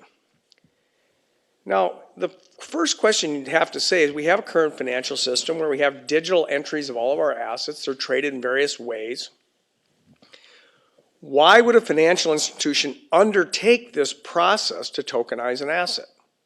It's one thing to say you can do it, but so what? Why would you want to do it? What advantages does a blockchain offer relative to traditional, centralized, trusted record-keeping ways of conducting transactions? I do not intend to provide exhaustive answers to those questions here, but I do want to highlight several areas. First, a blockchain can offer fast or even literally near real-time transfers of assets on a 24/7, 365 basis. That's something very difficult to do in modern or traditional trading arrangements, right? We don't work on weekends. We close at 5. All sorts of things get shut down. But the world is awake 24/7, 365, and people are wanting to trade. So allowing this would allow some faster settlement times, enhance efficiencies, and potentially reduce liquidity risk. I will note, of course, that these benefits are not unique to blockchains. The Federal Reserve's FedNow service, which is set to begin operation in July, does not rely on a blockchain, but it will provide safe and efficient instant payment services within 2 seconds, around the clock every day of the year. Now, we already have a private sector version, real-time payments operated by the clearinghouse. So we have a private sector one, we have the Fed. These are both designed to do payments, settle and clearing them in 2 seconds or less. Now, another potential advantage of a tokenized asset is that they are programmable and have smart contract functionality. A smart contract is a computer program stored on a blockchain which can be programmed to execute predefined actions once certain conditions are met. When assets are tokenized, smart contract can be used to construct and execute transactions involving the asset. It's not just enough to set the thing up, it has to execute. When this smart contract is activated, the transaction proceeds automatically as long as the specified conditions are met. This is the sense in which they are smart. They do not depend on the parties involved to do the transactions and implement it. The code just executes. We don't even need to be there. So instead, they implement themselves based on the terms specified by the parties. Now, smart contracts may allow for what is called atomic settlement. Rather than relying on each party to separately carry out its leg of the transaction, smart contracts can effectively combine the two or more legs of the transaction into a single unified atomic act that is executed by the smart contract. This may be an additional robust way to achieve delivery versus payment and payment versus payment functionality, such that one leg of a transaction, remember, when any trade, there's 2 legs of that transaction. One thing's going one way, something else is going the other way. So with these smart contracts, you can ensure that one leg of the transaction settles if and only if the other leg is being settled simultaneously. So atomic settlement is useful because it will mitigate settlement and counterparty credit risk. It ensures that the buyer will not pay if the seller does not deliver, and that conversely, the seller will not deliver if the buyer has not paid. This is always the classic problem in any exchange, ensuring that both legs settle. In fact, private sector institutions are testing use cases to better understand the benefits and risk of this technology. Firms have executed foreign exchange trades using blockchain technology with smart contracts in an attempt to improve efficiencies in foreign exchange trading. Separately, we are aware of financial institutions that have used blockchain to facilitate intraday repo transactions, 24/7, not just in the morning, settling, clearing at night. All day, repo transactions are able to go across these blockchains. Parties to these transactions have more flexibility as to when the transactions settle, which in turn has the potential to create additional capital and liquidity efficiency. And blockchain's atomic settlement functionality may serve as another way to achieve an important risk mitigant. Using repurchase agreements as an example, the repo seller can have confidence that it will receive the specified loan amount in exchange for the collateral it conveys, while the repo buyer knows that it will receive exactly the specified collateral. Now, these efforts are still in early stages, but I expect that as functionality expands with more currencies, eligible securities, and new products, there will be more participation and growth. Now, that isn't to say there aren't risks associated with tokenization and the use of smart contracts. Smart contracts can have bugs. Most of the theft that happens in the crypto world is because the contracts weren't written very well. And they also have other potential cyber vulnerabilities. And instant settlement raises its own risk. People like this idea of instant settlement, but it does have risk. Typically fraud risk. The thing with settlement is once it's settled, it's gone. So if you and I do a transaction and it takes 2 seconds and it settles and then you say, oh, that was a mistake. Too late. That's the power of settlement. There's no undoing it. And so once you do this instant atomic kind of settlement, it's over, it's done. There's no fixing it. So I look forward to seeing what private sector participants come up with potentially to enhance the way traditional financial transactions are conducted. Now, the second area I'm going to touch on is artificial intelligence. Can you go anywhere right now without hearing about AI? I mean, it's just every day something pops up. Now, AI, as I'm sure you know, is currently seeing a surge in interest thanks to so-called generative language models.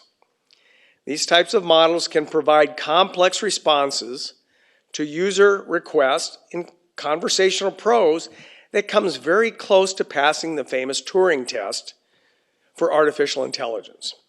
So you could ask this thing to write a 10-page story that involves foxes, and a fairly polished story will be ready for you in a matter of seconds. It can also develop presentations, summarize documents, do elementary coding, and perform a host of other functions, all at superhuman speeds. Now, by now it's been well documented that these generative language models remain fallible, and that the technology still has a long way to go.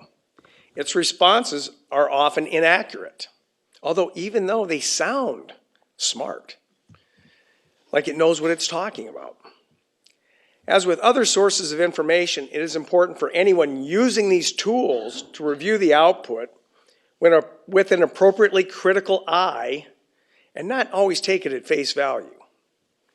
But the advances keep coming, and we can only speculate as to what these models will be capable of doing in coming years.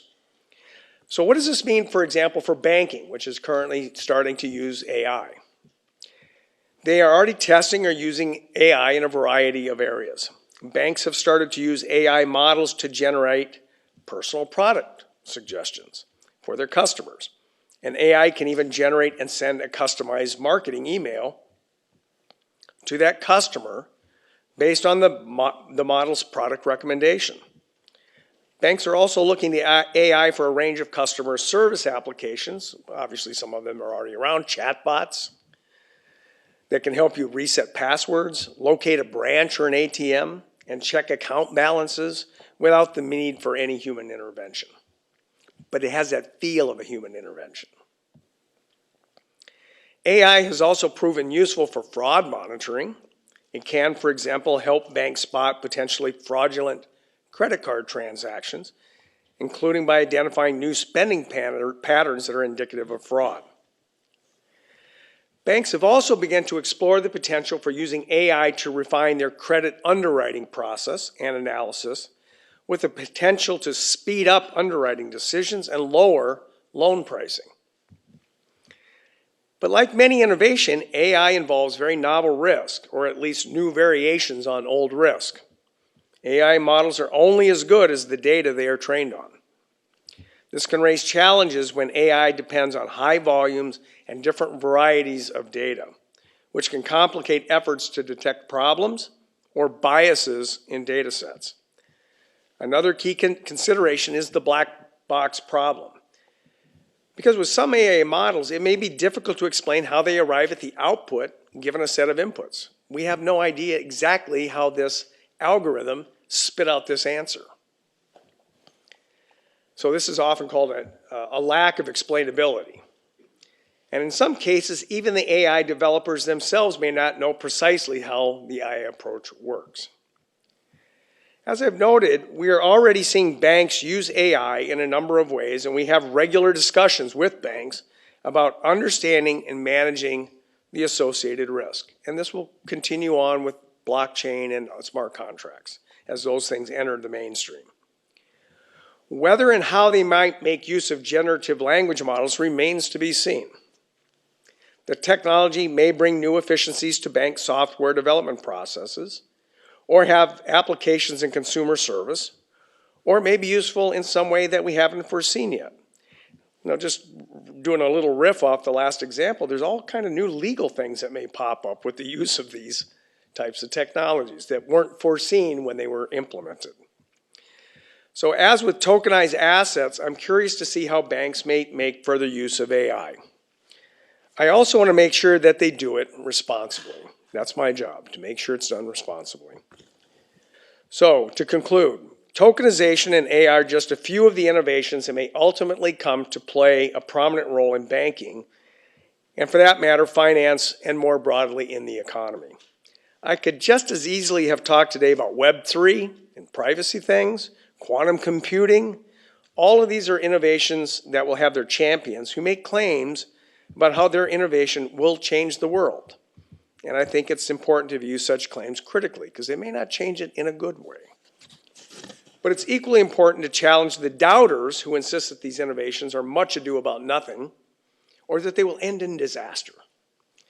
The world will change, and we should encourage innovations that show promise for benefiting society, including the financial services sector. So thank you, and I guess we'll do some Q&A with David.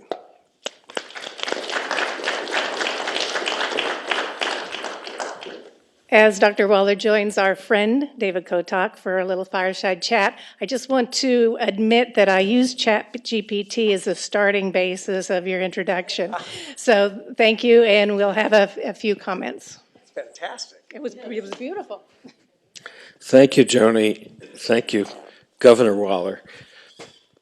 I should say Chris, but we can be informal now. It's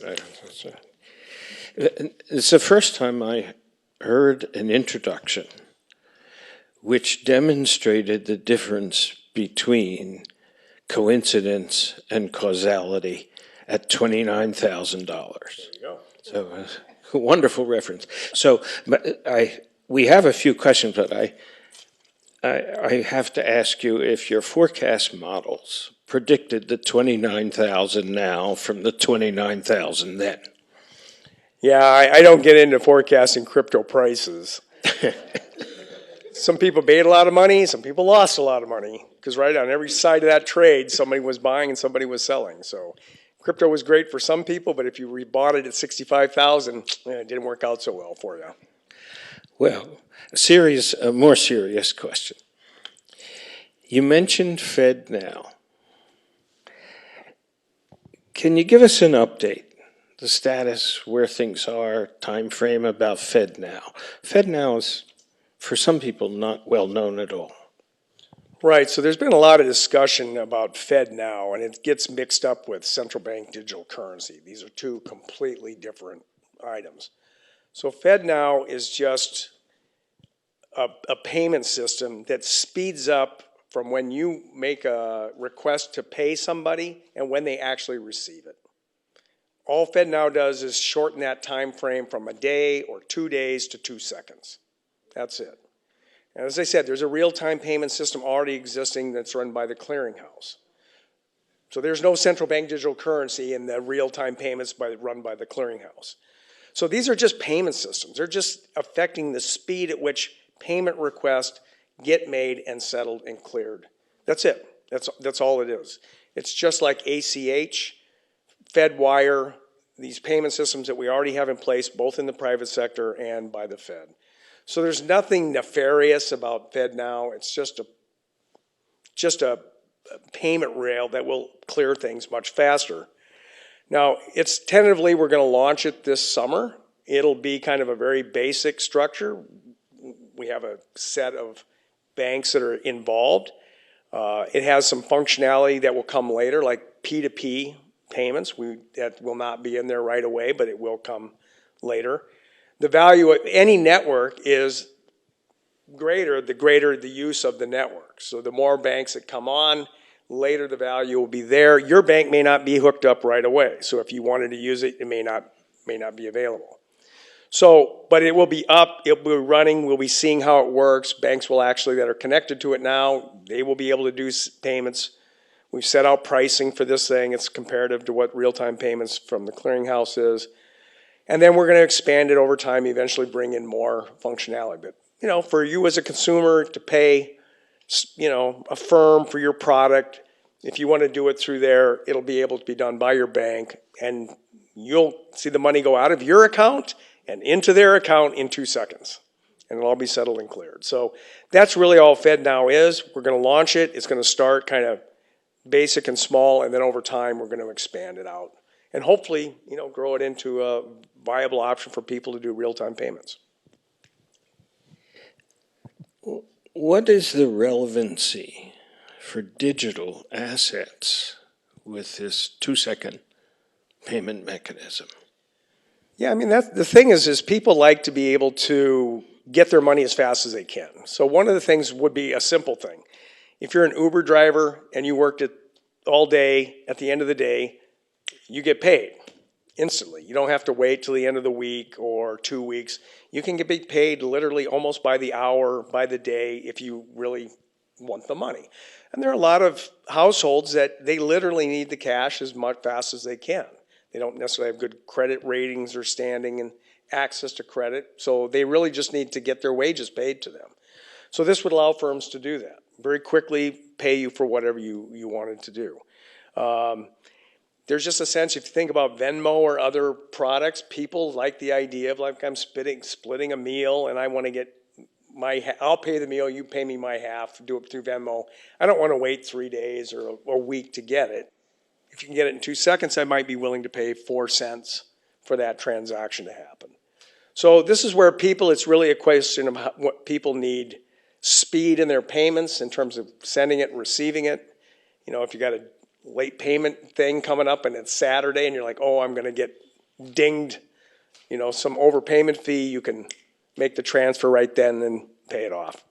So it just depends on what the demand is by households and firms to do it. And I've actually heard from some financial firms that, for example, doing lending to customers where the customer has to send money to take a position, say some options trading. The firm wants to get your money before they let you buy the options. They don't want to have to take the credit risk to actually give you the options, and then somehow the leg fails where you don't get the cash to them. So it can eliminate a lot of credit risk just because it's so fast and it happens right away.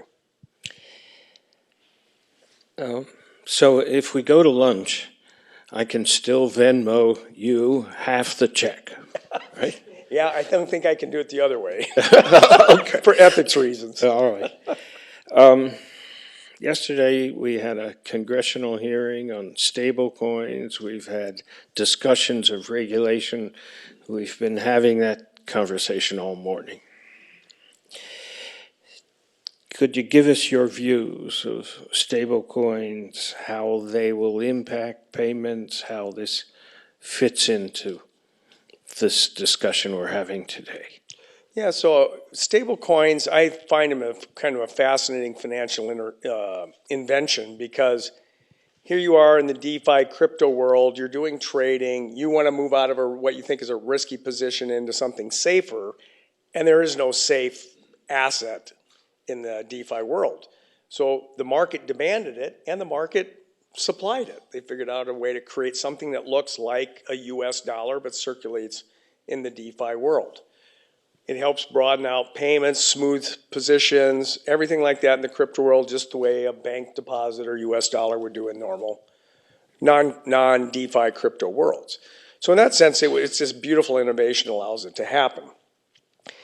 It's basically a payment instrument backed by the US dollar, pegged to the US dollar. So in my view, all this does is spread the reach of the US dollar in the DeFi world. So stable coins are going to be used all over the DeFi world, no matter what country or whatever, and they want to do their trading or moving in and out of positions with stable coins, they're backed by the US dollar. That just simply means the Fed is going to have a broader reach in the global financial system through their use of stable coins. Now, you could think about using them for other types of payment schemes. That's fine, because your bank account is commercial bank money. It trades at par 1-for-1 with the US dollar, and that's how you make most of your payments in the world now. So a stable coin is just kind of a different version of what a bank account is in terms of what you're trading and how you're paying for things. So I think they could be a potentially great innovation. They do have risk.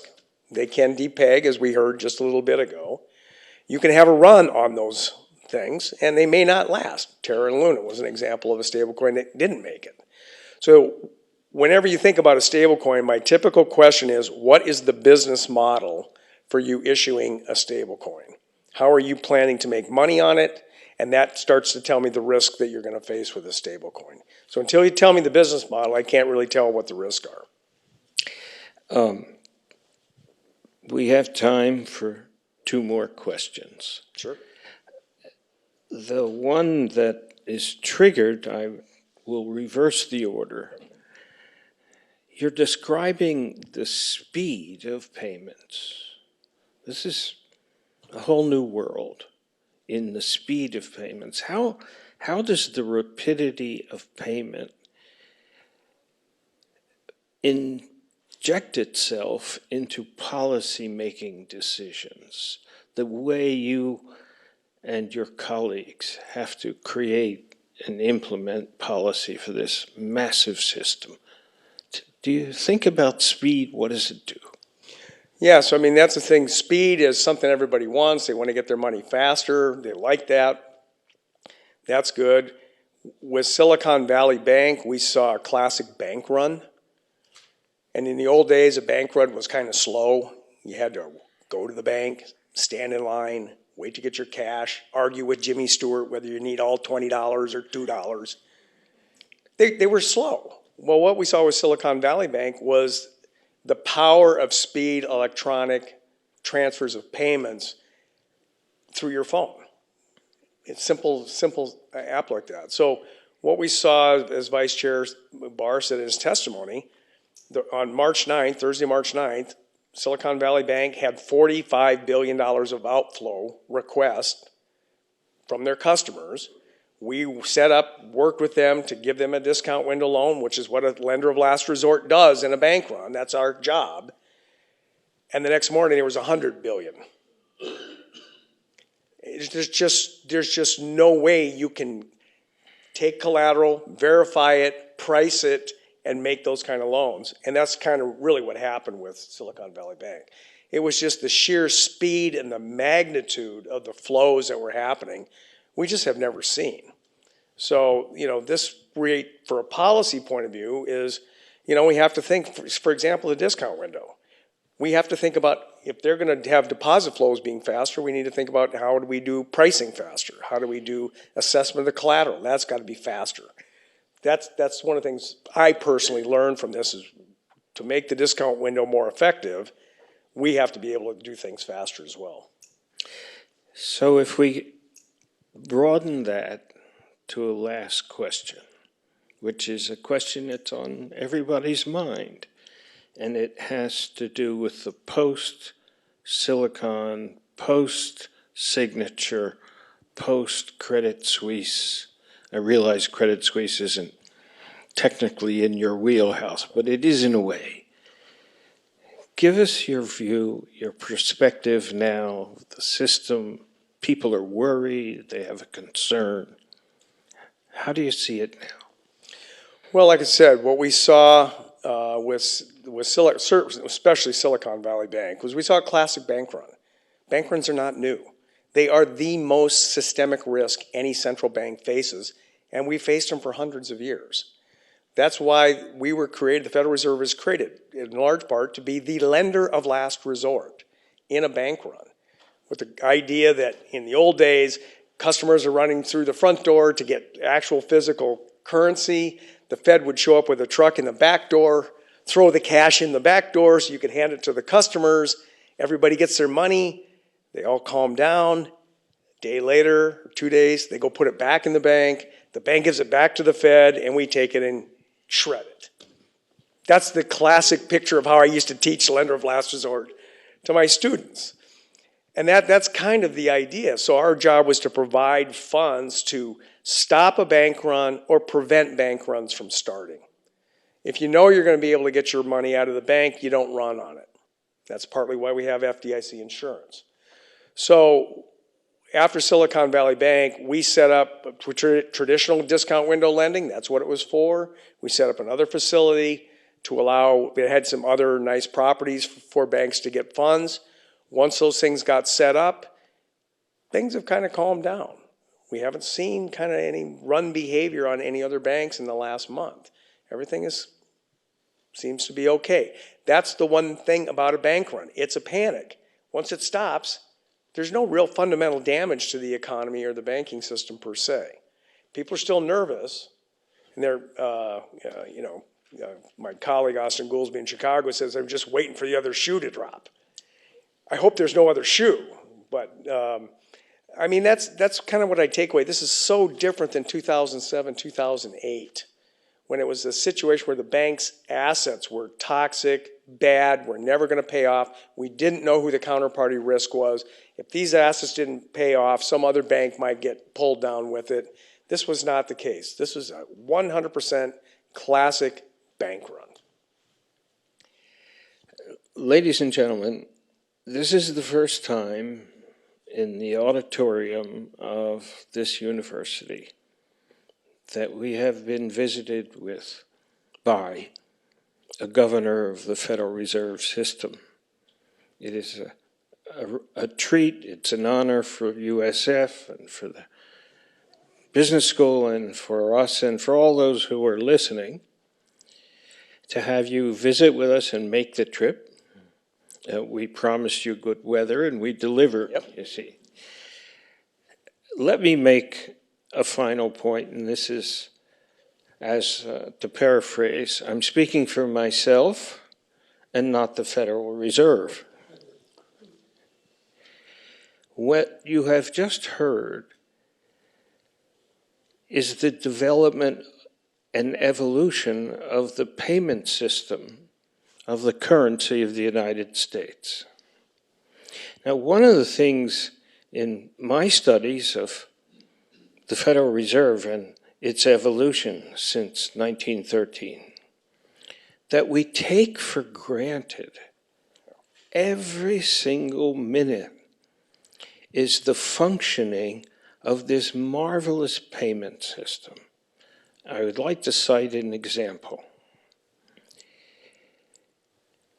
I walked out of the South Tower 15 minutes before it fell, and I'm lucky to be alive. I wrote a piece shortly after that because that collapse, in addition to the horror that we saw, collapsed on the payment system of the United States. But the backup system, according to my colleague Bob Eisenbeis, that day was running from the Federal Reserve Bank in Atlanta. Just think about it for a second. The massive payment system of the United States collapses in this attack. And the next day, a property settlement was completed in California. A payroll was met in Sarasota. And no one ever thought for a single second that the system had been attacked. We thought we were attacked. So the unspoken strength, and Brent Donnelly mentioned it when he talked about the US dollar and its position in the world, but the unspoken strength is this marvelous payment system, which you heard today from Governor Waller is in the process of additional evolution. That's point number one. We take it for granted, and it's marvelous. Number two, for all of my time at the Global Interdependence Center, which is a few years now, we have championed the independence of the central bank, how critical it is. Think about the speed, think about the actions that we witnessed, and ask yourself, were it not for an independent central bank, could any of those things that protected our system happened so rapidly and efficiently? So when the central bank's independence is attacked, which it's constantly attacked, I would encourage those who are willing to, and I'm one of them, to be its defender. Defend it, because all the things that it does for us, we take for granted because they work. So this is the conclusion of day one. We have a discussion tomorrow extensively, and we are very happy, Chris, to have you visit us in Sarasota. Thank you very much. Thank you for having me. We're done for today. Thank you.